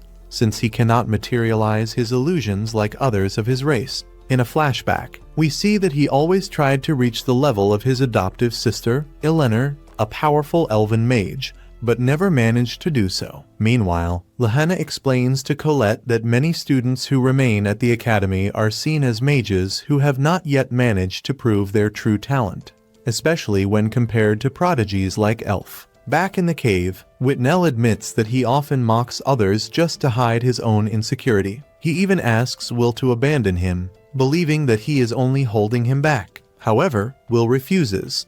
He states that Whitnell is an incredible elf and promises to protect him until he is able to stand on his own again. As they advance, Will continues defeating increasingly stronger monsters to protect Whitnell. Impressed by Will's endurance and determination, Whitnell begins to question why he keeps fighting to save him instead of simply leaving him behind. Will senses that something dangerous is approaching. Soon, several Balkars appear, flaming creatures extremely resistant to physical attacks and common magic. The only magic truly effective against them is the illusion magic of the elves. Will asks Whitnell for help, but he believes his magic is incomplete and useless. Even so, Will encourages him, saying that making mistakes is part of learning, and that they both share the same dream of reaching the tower where Elf is. During the fight, Will cannot defeat the monsters alone and continues insisting that Whitnell believe in himself. Will's words finally reach him, and he decides not to betray that trust. He overcomes his doubts and manages to materialize his illusions for the first time, creating a massive barrier of trees that blocks the monsters. Recognizing Will's value, Whitnell kneels and apologizes for having despised him. Admitting that he is a true warrior, the two then reconcile. After that, Will uses a magic carpet created by Rust, which, with a few drops of his blood, reveals a map to locate their companions. With the help of Kik, who recognizes the scent of Colette and Sion, they decide to search for the rest of the group. Meanwhile, in another part of the dungeon, Julius and Sion face a large horde of evil sentinels. Sion fights with fury, still irritated by his defeat to Will. On the upper floors, monsters also invade the students' camps, causing panic. At that moment, Snape appears and quickly eliminates the creatures, helping the students escape. Afterward, he informs that almost everyone managed to flee, but Lahanna's group is still missing on the 11th floor. Meanwhile, Colette and Lahanna continue lost in the dungeon, marking their path with crystals and almost out of supplies. Lahanna blames herself for putting everyone in danger because of her ambition, but Colette consoles her. Later, Will and Whitnell find Sion and Julius, surrounded by the bodies of defeated monsters. However, shortly afterward, they all come across a terrifying scene. A headless man, carrying the head of a teacher, appears before them. At the same time, Colette and Lahanna encounter the same enemy, accompanied by a hooded figure named Marcy. The pair realizes that something far more dangerous is happening inside the dungeon. Two mysterious enemies reveal that their goal is to destroy the false sky, the great barrier that protects the world. The headless man tries to attack Colette and Lahanna, but Will arrives in time, guided by Kik's sense of smell and the crystals left by Colette. Even so, he is easily thrown aside by the enemy. Before leaving, Marcy calls him, and the man summons a powerful monster, an evil Grand Duke.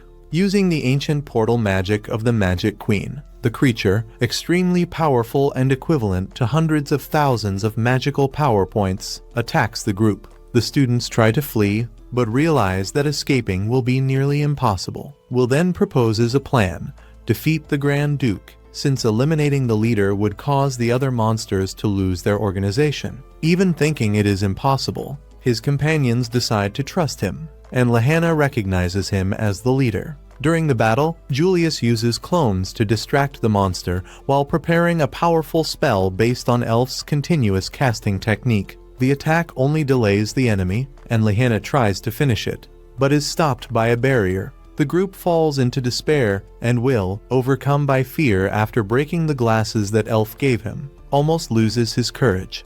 But he rises again and returns to the fight. With the help of Colette, who creates a stone sword, Will manages to cut one of the Grand Duke's wings. Sion also attacks with powerful magic, but the monster remains almost intact. Then, Will remembers the connection between sword and wand and asks Sion to channel his magic through the blade. The sword becomes engulfed in intense flames and releases enormous power. With a single devastating strike, Will cuts the Grand Duke in half, defeating the creature. However, he loses all his strength right afterward. Before they can recover, a massive horde of monsters surrounds the group, and everything seems lost. At that moment, a powerful light appears and instantly destroys all the creatures. When the figure responsible reveals his face, everyone is shocked. It is Aeon Mysterious Oldekin, the sovereign of light and king of magic, wielder of the most powerful wand. Will wonders what he is doing in that place. It seems that Aeon and his exploration team were in the dungeon,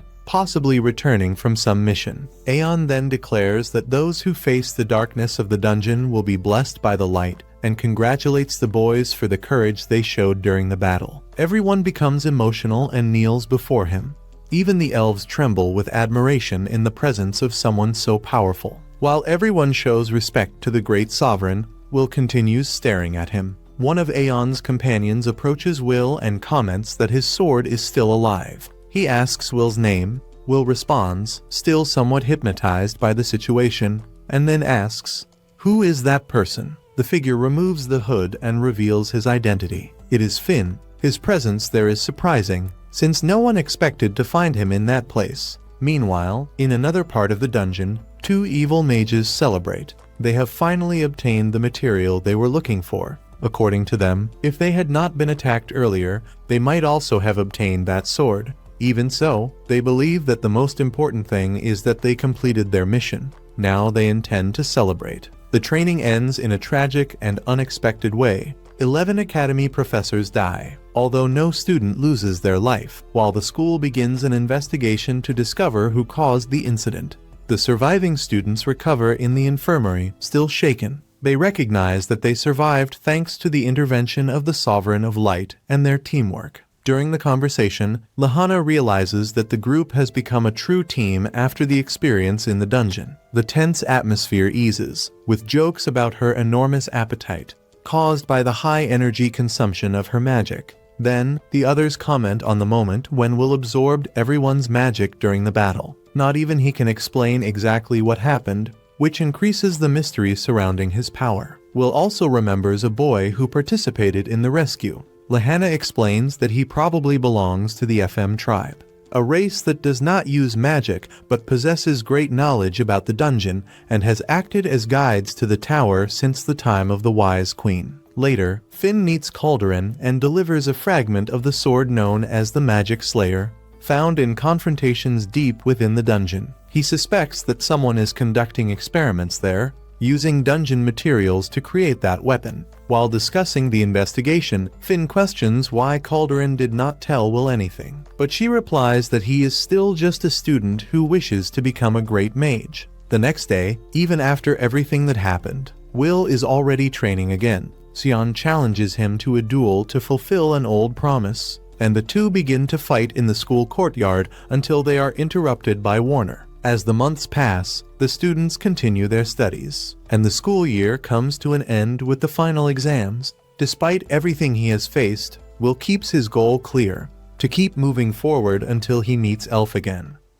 After some time, the boys return to the dungeon, and, this time, acting in a more organized way as a team, they finally manage to defeat the boss monster Nevirus. Time moves forward normally, and Will remains completely determined to achieve a perfect score, as this is essential to advance in the tower and finally reach Elfie. Later, as the exam period comes to an end, several teachers are surprised, since Will Serfort becomes the only student to achieve a maximum score on all exams. Not even Lehana, known for her excellence, managed to avoid a few mistakes throughout the evaluations. Even so, Will maintained a flawless performance in every test taken. Warner, on the other hand, shows great enthusiasm, and Professor Alyssa approaches to congratulate him, highlighting that all his effort is finally bringing results and bringing him closer to his goal. Meanwhile, Julio and Sayo are gathered with the principal, who congratulates them for the impressive achievement of defeating a floor guardian, even with such an intense routine. However, upon receiving his wand, Julio states that he only participated because he already had his position guaranteed in the tower, without the need to defeat Nevirus. At that moment, Sion provokes him, saying that even if Julio had not been present, his absence would hardly have been noticed, since his powerful ice disappeared quickly, making his participation irrelevant. Annoyed, Julio fires back, reminding him that Sion spent the entire time hiding behind the insect just throwing fireballs. As usual, the two end up arguing, while the principal comments that it is clear that both are worried about Will, which only increases the irritation between them even more. Meanwhile, Will continues studying intensely and practically without rest. He spends days without eating properly or sleeping, refusing to slow down, because he believes that even a single point can completely change his future. Colette tries to convince him to take a break, but Will insists that, thanks to the help of Lehana and the others, he managed to achieve the maximum score in the stages, so he feels that he needs to keep striving so as not to waste everything they did for him. Rosti reminds him that Will has also already accumulated credits in spellcasting after defeating Professor Edward, but Will replies that he is still missing 1 point and that he needs to secure it no matter what. At that moment, Rosti pulls out one of his gray hairs, warning that if he continues like this, many more will appear. Colette gets irritated and questions what he thinks he is doing, while Rosti responds provocatively, saying that he only did something that she herself had always wanted to do. Colette is left speechless, visibly embarrassed, which makes Rosti come out as the winner in this small exchange. At another moment, Lehana comments to Wignall that, after defeating Nevirus, they will finally be able to climb the tower with pride. However, Wignall observes that it was not that simple, since afterward they still faced a Grand Duke, As they continue walking, he notices how much Lihanna has changed, stating that she no longer gives off that same tension as before. Lihanna agrees, recalling that she used to hide her feelings behind a smile. But deep down she never let her guard down. Wignall then admits that this change happened thanks to Will, as he was the one who showed her that even someone strong can make mistakes, and that ended up earning her respect. Lihanna also acknowledges that she learned a lot from Will, and that she now understands that cowardice can come from a feeling of inferiority, but it can also transform into courage. The two then wonder what Will might be doing at that moment, and Wignall answers that it is obvious. He is probably in the library, completely focused on his studies. Later, during the night, Colette, worried, decides to bring something for Will to eat, since he spent the entire day in the library. When she arrives there, she realizes that he ended up falling asleep from exhaustion. Taking advantage of the moment, she covers him with a blanket and confirms that he is indeed sleeping. Without missing the opportunity, she leans in, trying to give him a kiss, but Rosti suddenly appears and interrupts her. Surprised, Colette tries to justify herself, saying that it was not what it looked like and that she was just adjusting his clothes. However, Rosti does not believe her and states that he will not let anyone steal a kiss like that. Colette, trying to disguise it, says that she was just worried about Will, since even exhausted, he continues to push himself too hard, which could end up causing serious damage to him. She confesses that she does not like the way Will keeps chasing Albis Vina,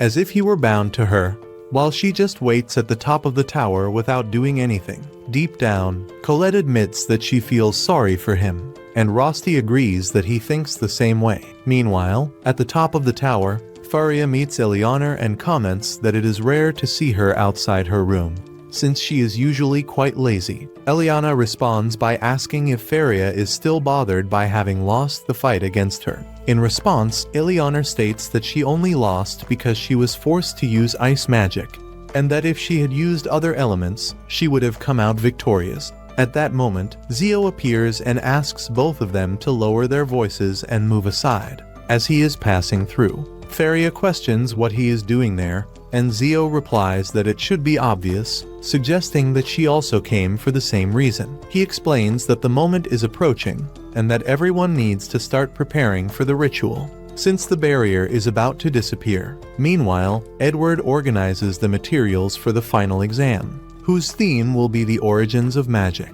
The next day, upon entering the classroom, he announces that the test will consist of only one question, and everyone who answers correctly will receive 6 credits. He makes it clear that he will not accept vague answers and that he expects them to demonstrate everything they have learned over the 6 years at the academy. When the tests are handed out, the students are surprised to see the question, "What is magic?" Although it seems simple at first glance, they understand that it is a complex topic, but they believe they can answer it. After all, it is a fundamental question for any mage or elf. However, for someone without magic, that answer would not be easy at all. Worried, some begin to think about how Will deal with this. And indeed, his mind goes completely blank. Unlike the other tests, this one cannot be answered based on books. He needs to explain, in his own words, what magic means to him. Even in the face of this difficulty, Will does not intend to give up. He is determined to find an answer, no matter what. With that in mind, he continues thinking about Elfie and the promise he made, determined to fulfill it no matter what. Then, he begins to write what magic means to him. In his view, it is an unattainable miracle, something both beautiful and cruel at the same time. For Will, magic is beyond simple effort, but he believes that, if he does not give up, he may achieve something equivalent or even greater than it. In the end, he records his answer by saying that, for him, magic is what keeps people in constant expectation. Next, the scene changes, and Warner questions Edward, asking what he intended with that kind of exam. Edward calmly replies that he only asked a basic question, something that any aspirant who wishes to climb the tower should be able to answer. However, he reveals that only 4 out of 10 students managed to answer correctly, which he considers disappointing. Even so, Warner understands that Edward acted that way with the intention of specifically harming one student. Indignant, he asks if Edward does not feel ashamed of that. Edward, however, interrupts him and says that they are the ones acting irrationally by wanting to send someone to the tower who cannot even use magic. He argues that it is nothing more than a graveyard of wands, and that placing someone like Will in that environment makes no sense at all. In a world dominated by magic, a sword can never be equal to a wand. He also states that both Warner and the principal are completely mistaken, as they have started a dream that is impossible to achieve. Soon after, we see the list of students, and among those who failed is Will's name. He finishes with 7,199 credits, being just 1 point short of reaching what is necessary to climb the tower. The news leaves him completely shaken. Time passes, and in a garden, Rosti meets him to return his glasses, now repaired. During the conversation, Will shows frustration, saying that it was obvious he would not be able to answer that question. He feels defeated, believing that because of that, he will not be able to fulfill his promise. Rosti hugs him and says that no words will be enough to ease his pain, but assures him that he will stand by his side, no matter what happens. Meanwhile, the principal gathers with Wignall and Lehanna, asking if they managed to find Will, but they answer that they did not. Julio appears criticizing the search for Will, calling him a coward for having run away and saying that students who do not evolve end up leaving the academy. Wignall confronts him and demands respect, but Julio insists that in that place only magic matters, stating that someone who fights with a sword does not belong there. Sion admits that he cannot stand Will and reveals his frustration for not being the one who defeated him. Shortly after, Warner appears and decides to take over the search for Will, suggesting that the others take advantage of the Terminalia period. Meanwhile, the end-of-year celebrations begin. Claire leads the event with humor, hiding her frustration over absent friends, and recalls the story of Mercedes, who 500 years ago led mages to seal the sky and protect the world. Since the barrier needs to be renewed annually, the mages perform a collective ritual at the turn of the year, successfully recreating it. However, soon after the celebrations begin, a strange message appears in the sky and everything changes. The environment darkens, portals open, and demonic creatures invade Regarden. Those responsible for the attack reveal that they took advantage of the moment when the mages were weakened after the ritual to begin a massive massacre.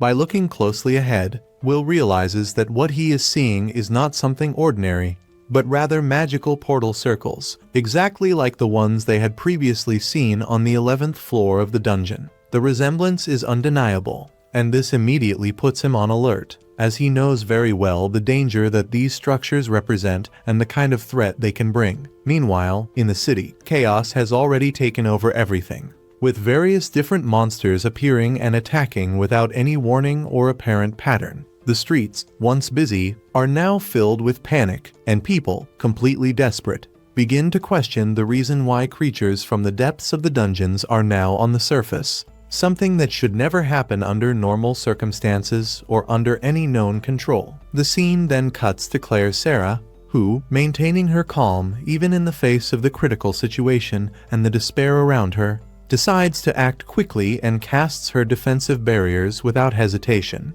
As she conjures some magical bubbles around, something unexpected happens. From within them, guardians emerge, summoned creatures that possess the ability to drain the strength of enemies efficiently. At the same time, the faction's mages begin to chant their spells with precision and synchrony, showing complete mastery of their techniques. With this combination of well-coordinated strategies, they manage to eliminate the monsters with extreme ease, which leaves everyone around completely impressed with the power and efficiency of the capital's mages. These mages are known as the Tower Mages, figures respected and feared for their skill and discipline. They quickly come to a consensus that they need to discover the origin of these magical circles, as this is clearly not a natural event. For them, it is clear that someone is behind the release of these creatures, and they demand that those responsible be captured, no matter the cost. However, when they turn their attention back to the battlefield, they notice something disturbing and unexpected. One of the monsters managed to survive all the simultaneous attacks that should have completely eliminated it, even after a new sequence of blows is launched against it.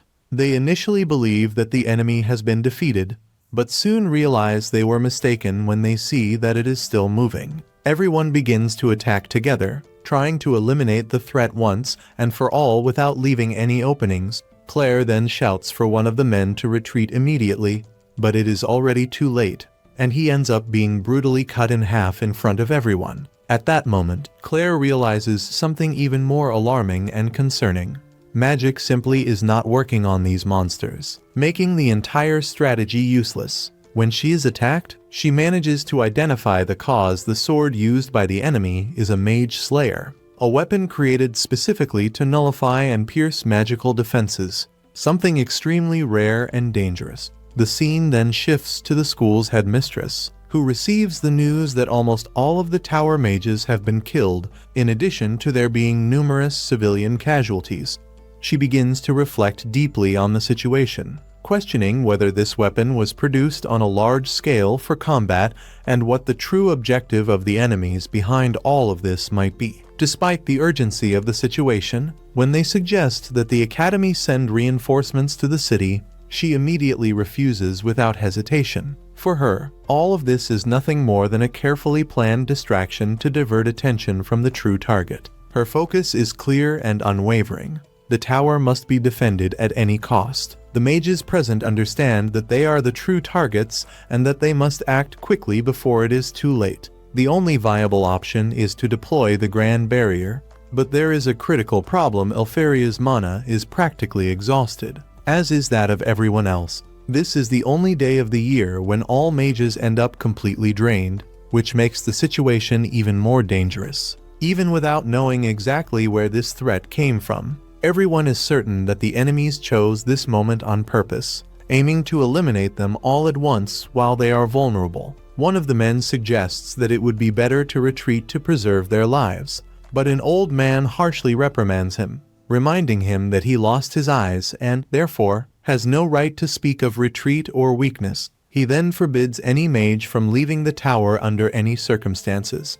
If a single wand falls and the Grand Barrier is destroyed, the celestial invaders will be able to enter, and not only Regarden, but the entire world will be reduced to ashes. This is something they cannot allow under any circumstances. The scene changes again, now showing those responsible for the attack, visibly irritated by the fact that the tower mages did not appear as expected. They had prepared carefully planned bait to lure them all, with the intention of eliminating them in a single strike. Faced with the failure of this initial plan, they decide to proceed with what they currently have available, without retreating. Back in the capital, a mother and her daughter are cornered by monsters, with no apparent chance of escape. At the moment when everything seemed lost and inevitable, Will appears to save them, cutting off the arm of one of the creatures with a precise and swift strike. Even the enemies are surprised by the strength demonstrated by the boy. A brief glimpse of his past reveals that he never understood why people despise those who use swords.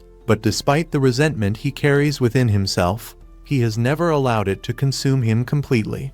Determined, he moves forward without hesitation and defeats several enemies with ease. One of the girls observes that, although Will is capable of facing mages with his sword, he cannot handle everything alone in the face of a threat of this scale. Given this, the royal mage decides to allow the dwarves to enter the battle to balance the situation. Will's master then kneels before them, humbly asking for their help and support. Even though they are reluctant at first, the dwarves eventually accept, mainly out of respect for Will and what he represents. Meanwhile, Will's friends face enormous difficulties just to survive. Even while using illusion magic, the monsters are able to block everything with ease, as if they were already prepared. One of the girls suggests that they should simply distract the enemies while the dwarves approach silently. Following this strategy, they reinforce their shields and use Colette's power to bring down the saint's statue onto one of the monsters, finally managing to deal significant damage.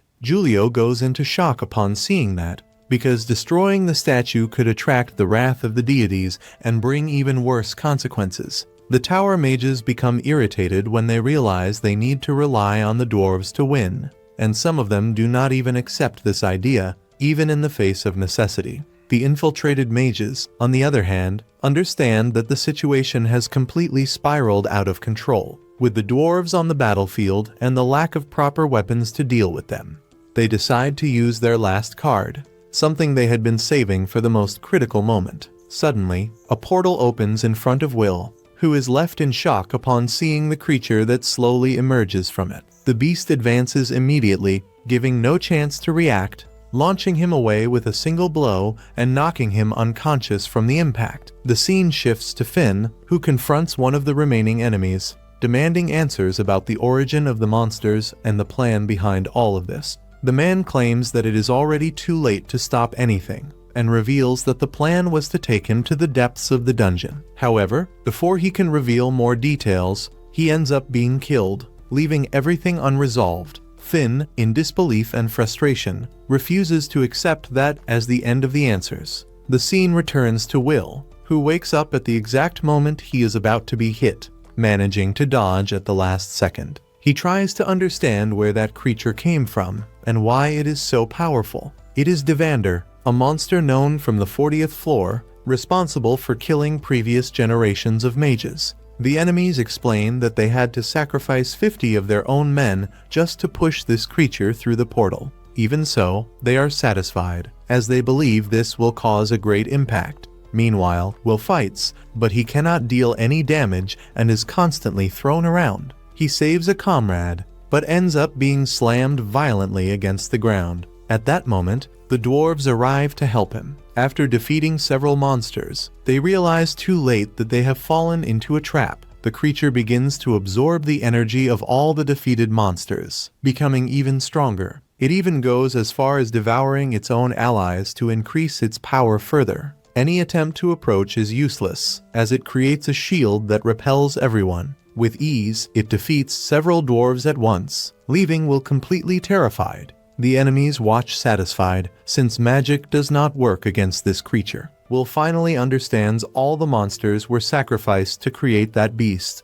A sea of blood begins to form, and he feels a huge weight for not being able to do anything. He knows he needs someone to enchant his sword, but any attack is easily blocked. Before his eyes, a friend's arm is cut off, which makes his anger grow even more. Even so, he moves forward, dodging and attacking, but without success. No knowledge or technique seems to work. Meanwhile, Rosti sends a cat to fetch Colette, promising to protect Will. He knows he does not have enough power to face that creature. At the moment when Will is about to be killed, Rusty suddenly appears, placing himself in front of him and pushing him away from the attack, stating that he will always be by his side. Upon seeing his friend die before his eyes, Will feels deep pain, and his anger reaches a new level in the face of everything that has happened. If you followed until here, comment Rusty to send that positive energy to him.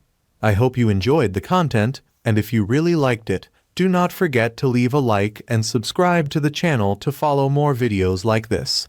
Will continues plummeting at high speed, with the wind cutting across his face and the sensation of free fall taking over his entire body. For a brief moment, it seems that there is no more hope, but luckily, his teacher manages to reach him at the last moment and grabs him before the worst can happen, saving his life by a very small margin. Even after being rescued, Will cannot calm down and continues screaming desperately for his friend, as if refusing to accept the situation he is in. The scene then shifts to the group of the Magia Vander, where the atmosphere is tense and heavy. Zio looks around and becomes even more irritated with what is happening. Unable to accept the inaction of the others, Carriot notices his intention and asks where he is going.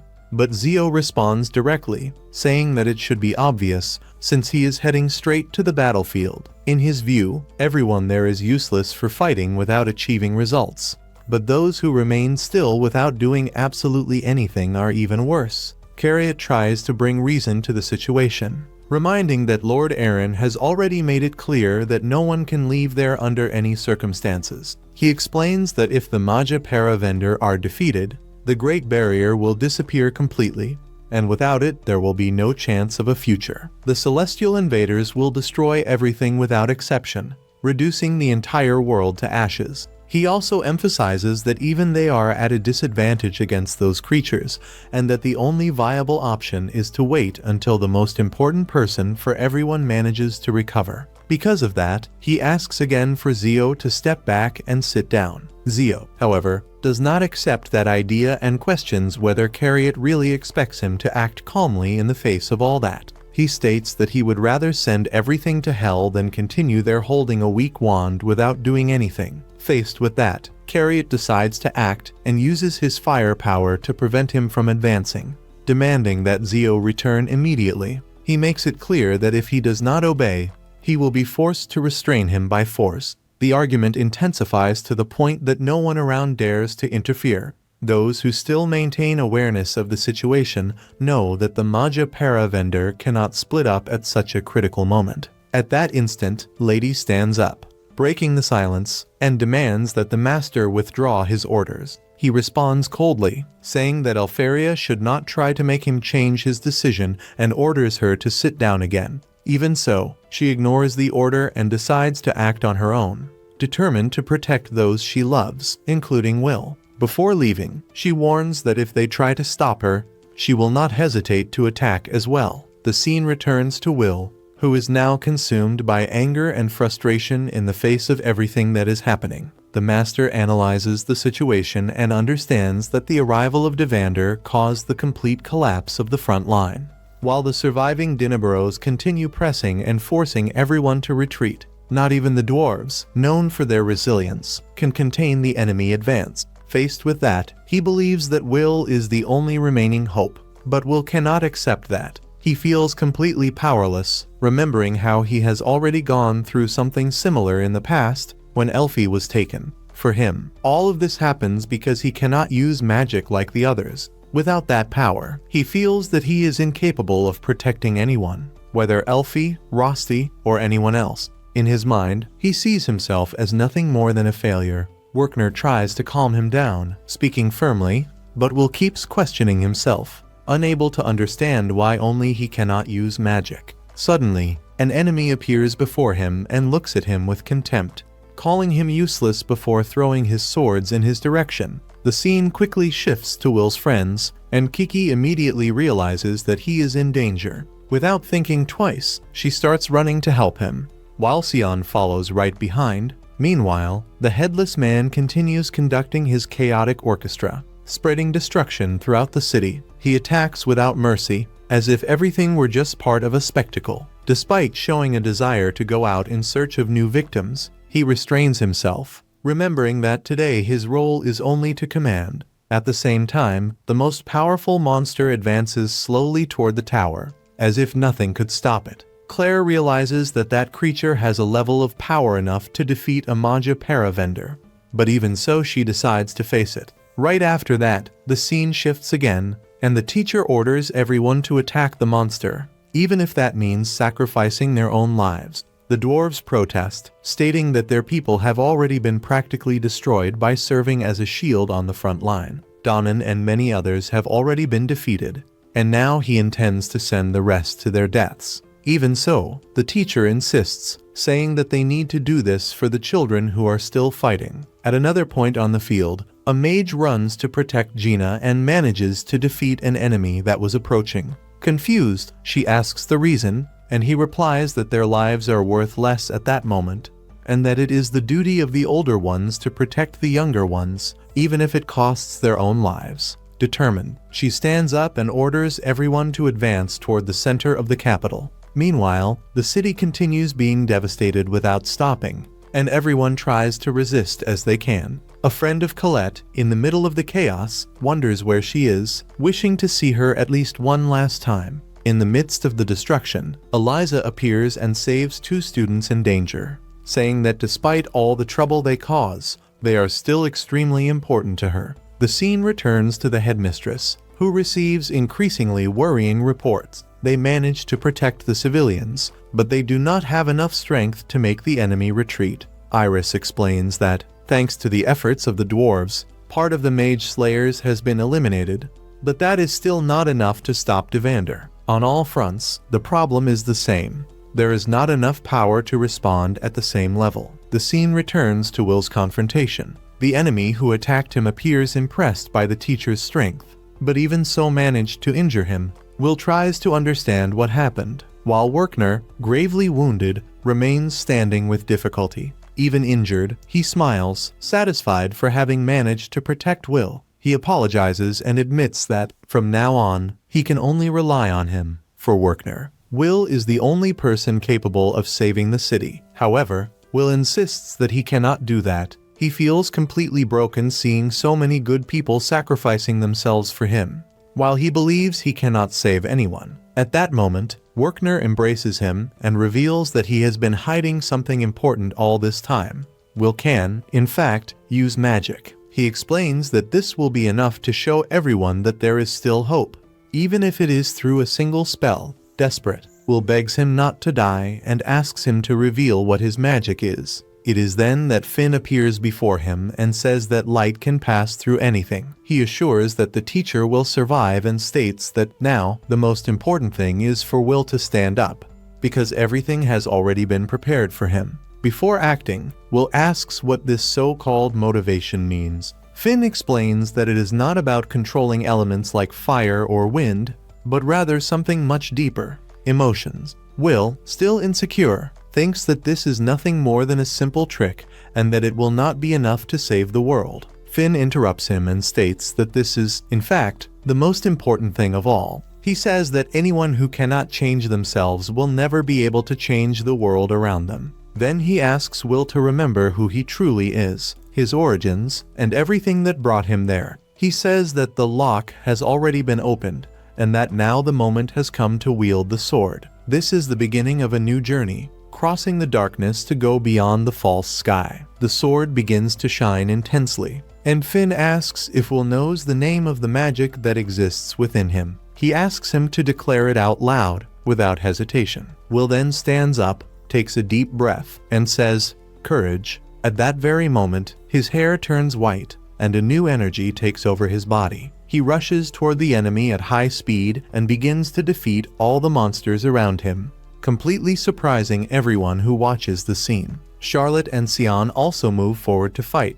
Even though they are already completely exhausted, they refuse to retreat because they know that Will would never give up. Upon hearing that, Will admits that this was not entirely true, because he felt envy and carried a lot of bitterness within himself. Even so, he always admired his friends for never giving up, regardless of the difficulties. With his path finally defined, Will blocks a powerful attack and decides to fight like a solitary sword, moving forward without hesitation. Thus, this intense episode comes to an end, leaving a feeling of tension and hope in the air. And if this moment also gave you chills, we are shown a bit more about Finn, who appears beside a woman named Mercedes, while she holds a child in her arms. The environment is calm, but the conversation carries an enormous weight. Finn then explains to a person who is sitting in front of them that, despite everything that happened, the tower ended up being saved. With that, according to him, the hope of this world begins to slowly return, even if it is still fragile. Upon hearing this, she responds with some distrust, saying that the so-called doomsday clock might be wrong. For her, this hope is extremely unstable, comparing it to a simple twig that can break at any moment under any pressure. Even so, there is a small relief. The celestial stairway has been sealed. This guarantees a brief period of rest for everyone. A short interval before the celestial invaders return to attack and try to devastate the world again. Until that moment arrives, she states that she will take care of several wands, assuming her responsibility, while Finn will be in charge of something equally important, a solitary sword. Faced with this, Finn questions whether she is really sure about this decision. Mercedes then recalls that all of this is part of the agreement that he himself proposed earlier. This is the pact that both accepted to share, a commitment that cannot be broken. According to her, there is no doubt that this plan will give rise to someone capable of using the fifth element. This time, that person needs to find the key that will be responsible for restoring the balance of the world. This agreement between them is more than a simple promise, it is an oath that connects everyone involved. To protect this world, Finn knows that it will be necessary to find both the wand and the sword, because only the union of these elements will be able to make a difference in the future. Observing everything from afar, Finn reflects on everything that has happened so far. He recognizes that there have been countless twists along the way, unexpected situations and difficult moments. But even so, he managed to reach where he is. Now, he wonders what is to come. Will the future hold a great festival, marked by hope, or an unforgiving tragedy that will destroy everything? In addition, Finn also wants to understand how far the pact he made with the esteemed witch will take him. Amid this, Will appears and positions himself directly in front of an attack, blocking it with his sword while it emanates a powerful aura. Everyone around is impressed upon realizing that that person is Will. With surprising ease, he manages to throw the monster far away with a single strike, demonstrating an extraordinary strength. Meanwhile, at the school, the situation is chaotic. People begin to warn that everyone needs to evacuate the place as quickly as possible. However, a girl decides to act and activates one of her powers to block the situation. She remembers that, in the past, they already managed to stop an invasion at the academy. And because of that, she believes that there is still hope. Even so, she wonders what exactly is happening at that moment. When looking ahead, she finds Will, who advances against the monster without hesitation. The two enter into an intense confrontation, and the battle is so violent that it makes the entire city tremble. The people around begin to wonder if he is really facing that terrifying creature alone. Will, in turn, dodges the attacks with great skill, demonstrating precision and control. Even at the royal tower, everyone follows the fight, watching Will face the beast. A woman then asks Ed who that boy fighting the monster is. His reaction is one of irritation, especially upon realizing that it is Will. Meanwhile, some people want to help, but they know that their magical attacks would have no effect at all against that creature. In addition, there is the risk of ending up hitting Will himself and making the situation even worse. The tension increases, and many begin to feel uncomfortable, calling Will a failure and saying that they cannot do anything for him. However, one of the boys recalls that everyone has already been saved by Will before. Suddenly, Sion appears, cheering for him, and soon after other friends also show up, starting to shout and encourage Will. Ed, unconvinced, states that he does not want to leave that fight in the hands of someone who cannot use magic. However, he ends up falling to the ground, and a girl realizes that he has not changed at all. She then says that this is not the moment to try to protect his student, but rather to believe in him and cheer for his victory. Meanwhile, a girl with glasses reflects on the situation. That city is known as the center of magic, and even so, everyone is placing their hopes on someone who does not possess magical talent. For many, this sounds completely contradictory. On the battlefield, Will continues facing the beast. While exchanging blows with the monster, he recalls his past. For a long time, he suffered, being despised and ridiculed by everyone around him. There were moments when he even came to hate that world. Even so, somewhere inside himself, there was always the desire to be recognized. That was what he always wanted. Even if this is the only time when everyone is cheering for him, Will decides to move forward. It was that world that gave him the courage to fight, and it is those people that he wants to protect. Determined, he advances against the beast with everything he has. But at the critical moment, his sword ends up breaking. Lady observes the scene and feels that something has changed in Will. At the same time, Elfaria takes a few steps back, while everyone around says that she cannot leave that place. However, that never crossed her mind. In a decisive move, her mana overflows and she throws a sword toward Will. Because of that, his power increases drastically. With Elfaria's help, Will manages to form a new weapon called Albis Wise. Sion recognizes that that sword is similar to the one used by the Grand Duke. It is a special weapon, capable of absorbing spells. Even so, everyone remembers that magic normally has no effect against that beast, no matter how powerful it may be. Even so, with a precise strike, Will finally manages to injure the monster. Meanwhile, the invading mages fall into despair, questioning what is happening and how he managed to overcome the creature they brought. At the tower, everyone watches impressed by the power demonstrated by Will. They know that it is not common magic. Instead, they recognize that it is the fifth element, something described in ancient stories as the primordial key that gave origin to the world. An old man then realizes that Finn has finally found what he was looking for.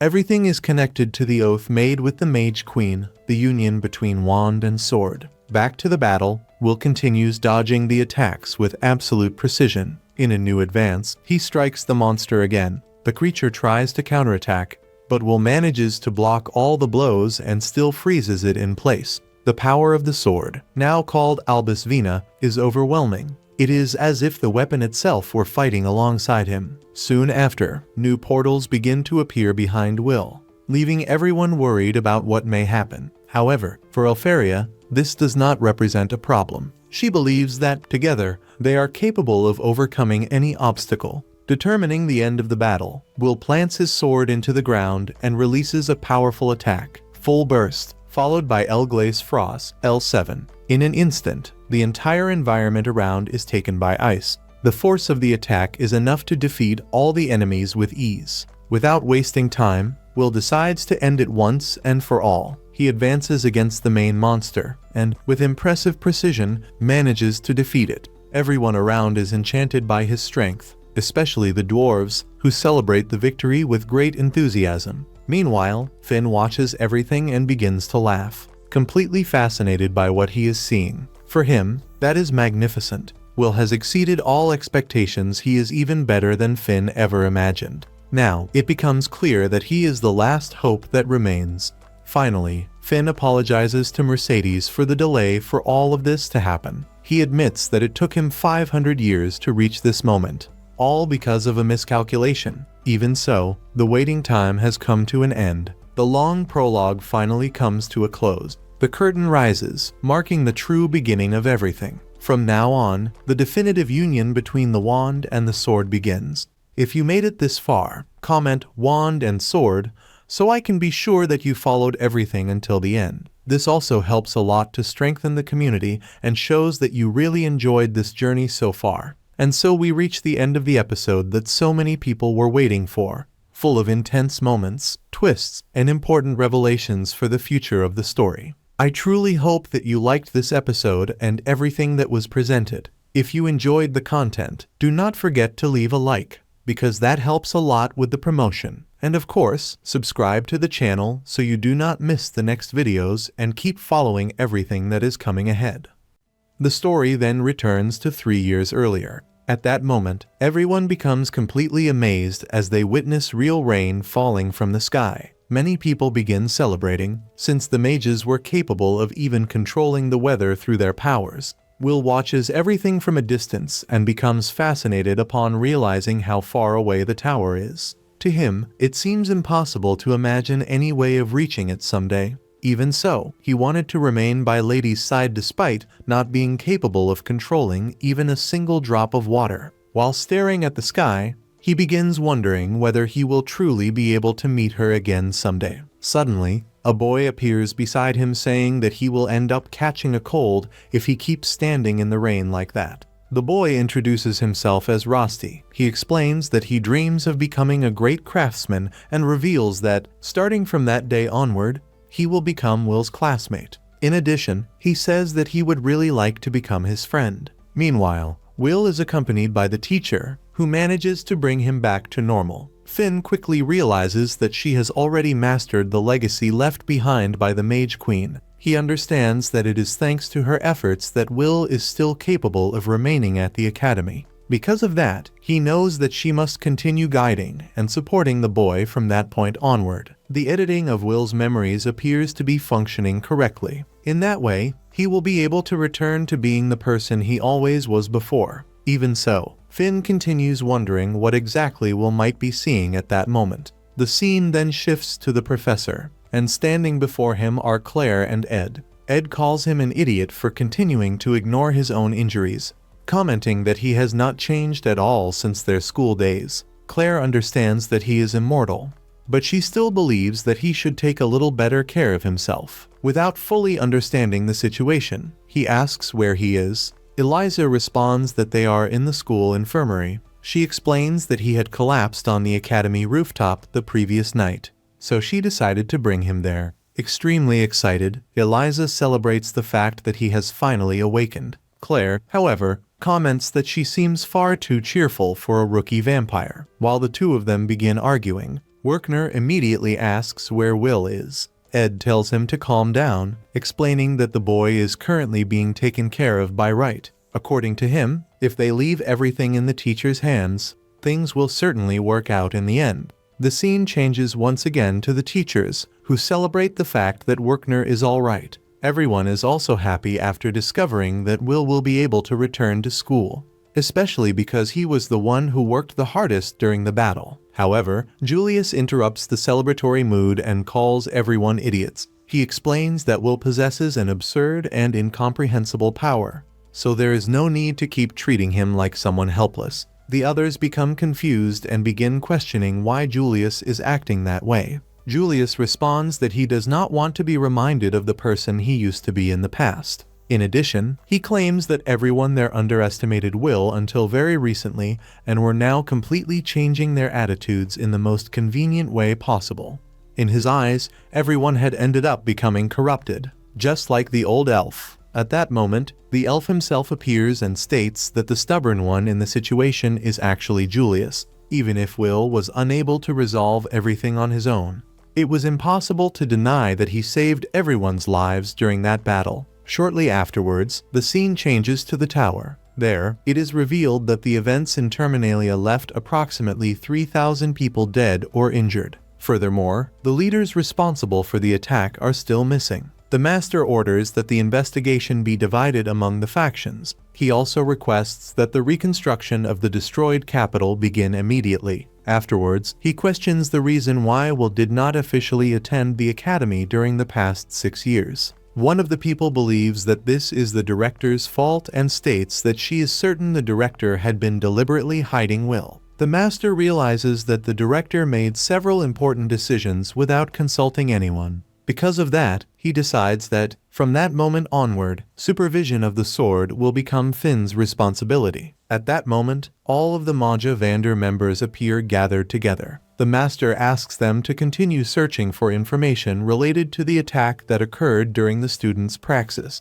The investigation must include the capital, the dungeon, and even the inside of the tower itself. If he had to make a guess, he believes that everything is somehow connected to the great battle that took place 10 years earlier. That causes everyone to remember the destroyers who, in the past, nearly brought the magical world to ruin. One of them asks whether there is any possibility that some survivor from that disaster might still be alive. The elf girl replies that such a thing should be impossible, since her people fought desperately to contain those creatures. However, one of the others reminds her that she did not even participate in that battle and asks whether she plans to run away to the forest again like she did before. Irritated, she immediately attacks the man, destroying a large portion of the surrounding area. Another girl comments that she has completely lost the desire to continue participating in the Magia Vander meetings. When the two of them were just about to start a real fight, the Master interrupts them both and orders them to stop immediately. Afterwards, he reinforces that each faction will continue handling its own part of the investigation. He also comments that the pruning of the new sprouts is almost complete and that the season of blooming is rapidly approaching. Because of that, he does not want anyone failing to prepare themselves for what is coming next. At that moment, everyone notices that Sarissa is present and begins asking where Lady is. After all, every Magia Vander member was gathered there except for her. Sarissa responds that Lady claimed she had a stomachache, so she probably would not appear that day. Soon afterwards, the scene shifts to Colette and Lihanna. Colette is bringing flowers for Rosti. Even though he still does not have a grave, she believes that at least this much is something she could do for him. Lihanna asks what kind of person Rosti was, but Colette admits that even she did not know him all that well. Since Rosti studied to become an artificer, he rarely appeared around the campus. All she really knew was that he had come from the western capital of Tiralis as a transfer student. He appeared out of nowhere and quickly became close to Will. Colette admits that she always felt a little jealous of that friendship. Even so, she remembers that Will constantly said Rosti was a precious friend to him. Sometime later, everyone begins helping with the reconstruction of the destroyed city. Thanks to the work of the dwarves, the repairs advance at an astonishing speed. Suddenly, Iris appears before Finn. He remembers that he has already asked her several times to stop calling him that way. However, Iris completely ignores the request and states that she despises him from the bottom of her heart. Finn asks the reason behind so much hatred. but she merely responds that he should keep his distance from Will. If Finn becomes too deeply involved, the hands of the clock will advance all at once. She warns him that, if that happens, nobody will be capable of stopping that person anymore. Finn believes that Iris simply has feelings for Will. However, he has already made his decision. He intends to bring Will to his side no matter what. The story then returns to the past once again. Rosti asks Will whether he would feel sad if one day he disappeared. He also says that a farewell would be something extremely painful. Will asks him not to say things like that because he cares about him a lot. Rosti then reminds him that, once Will finally climbs the tower, he probably will not have enough points to accompany him. Even so, he promises that he will continue taking care of him, no matter how great the distance between them becomes. Will remembers that dream and wakes up immediately afterwards. Upon waking up and touching his face, he ends up seeing Rosti, but quickly remembers that he died and that it is actually only his cat there beside him. While the students gradually left their dormitories, the entire Regarden Magic Academy began preparing for the graduation ceremony. Even with the event taking place, the atmosphere still carried a sorrowful feeling because of the tragedy in Terminaria. Many lives had been lost during the attack, including students, teachers, and even members sent to defend the tower. As she begins her speech, the director pays tribute to the people who died and remembers the efforts of those who risked everything to protect the citizens. However, she also makes it clear that they could not continue remaining trapped only in pain and suffering. In her view, the attack against the tower might have been merely the beginning of even greater threats. Precisely because of that, she believed the new generation needed to continue moving forward without losing hope in the future. Soon afterwards, the ceremony officially began. The graduates of Class 401 were called onto the stage one by one. In total, 250 students successfully completed all the Academy's courses and received recognition as fully graduated mages. However, the most important moment came immediately afterwards: the selection of the students authorized to ascend the tower. The director once again explained the two requirements needed to enter it. The first was accumulating 7,200 academic credits. The second was far more difficult, creating an entirely new form of magic. Several names began being announced while the approved students received Mercedes hats, the official symbol of admission into the tower. 49 students managed to fulfill every requirement completely. However, there was still one more candidate remaining. According to the director, he almost failed to meet the necessary conditions, but he accomplished something impossible to ignore. The magic created by him saved countless lives during the tragedy, drove away the population's despair, and helped protect the entire city. The name of that magic was Courage. Then, Wilselholt was called onto the stage. The decision generated divided reactions among the people present, but the director declared that anyone capable of recognizing the value of that magic should applaud him.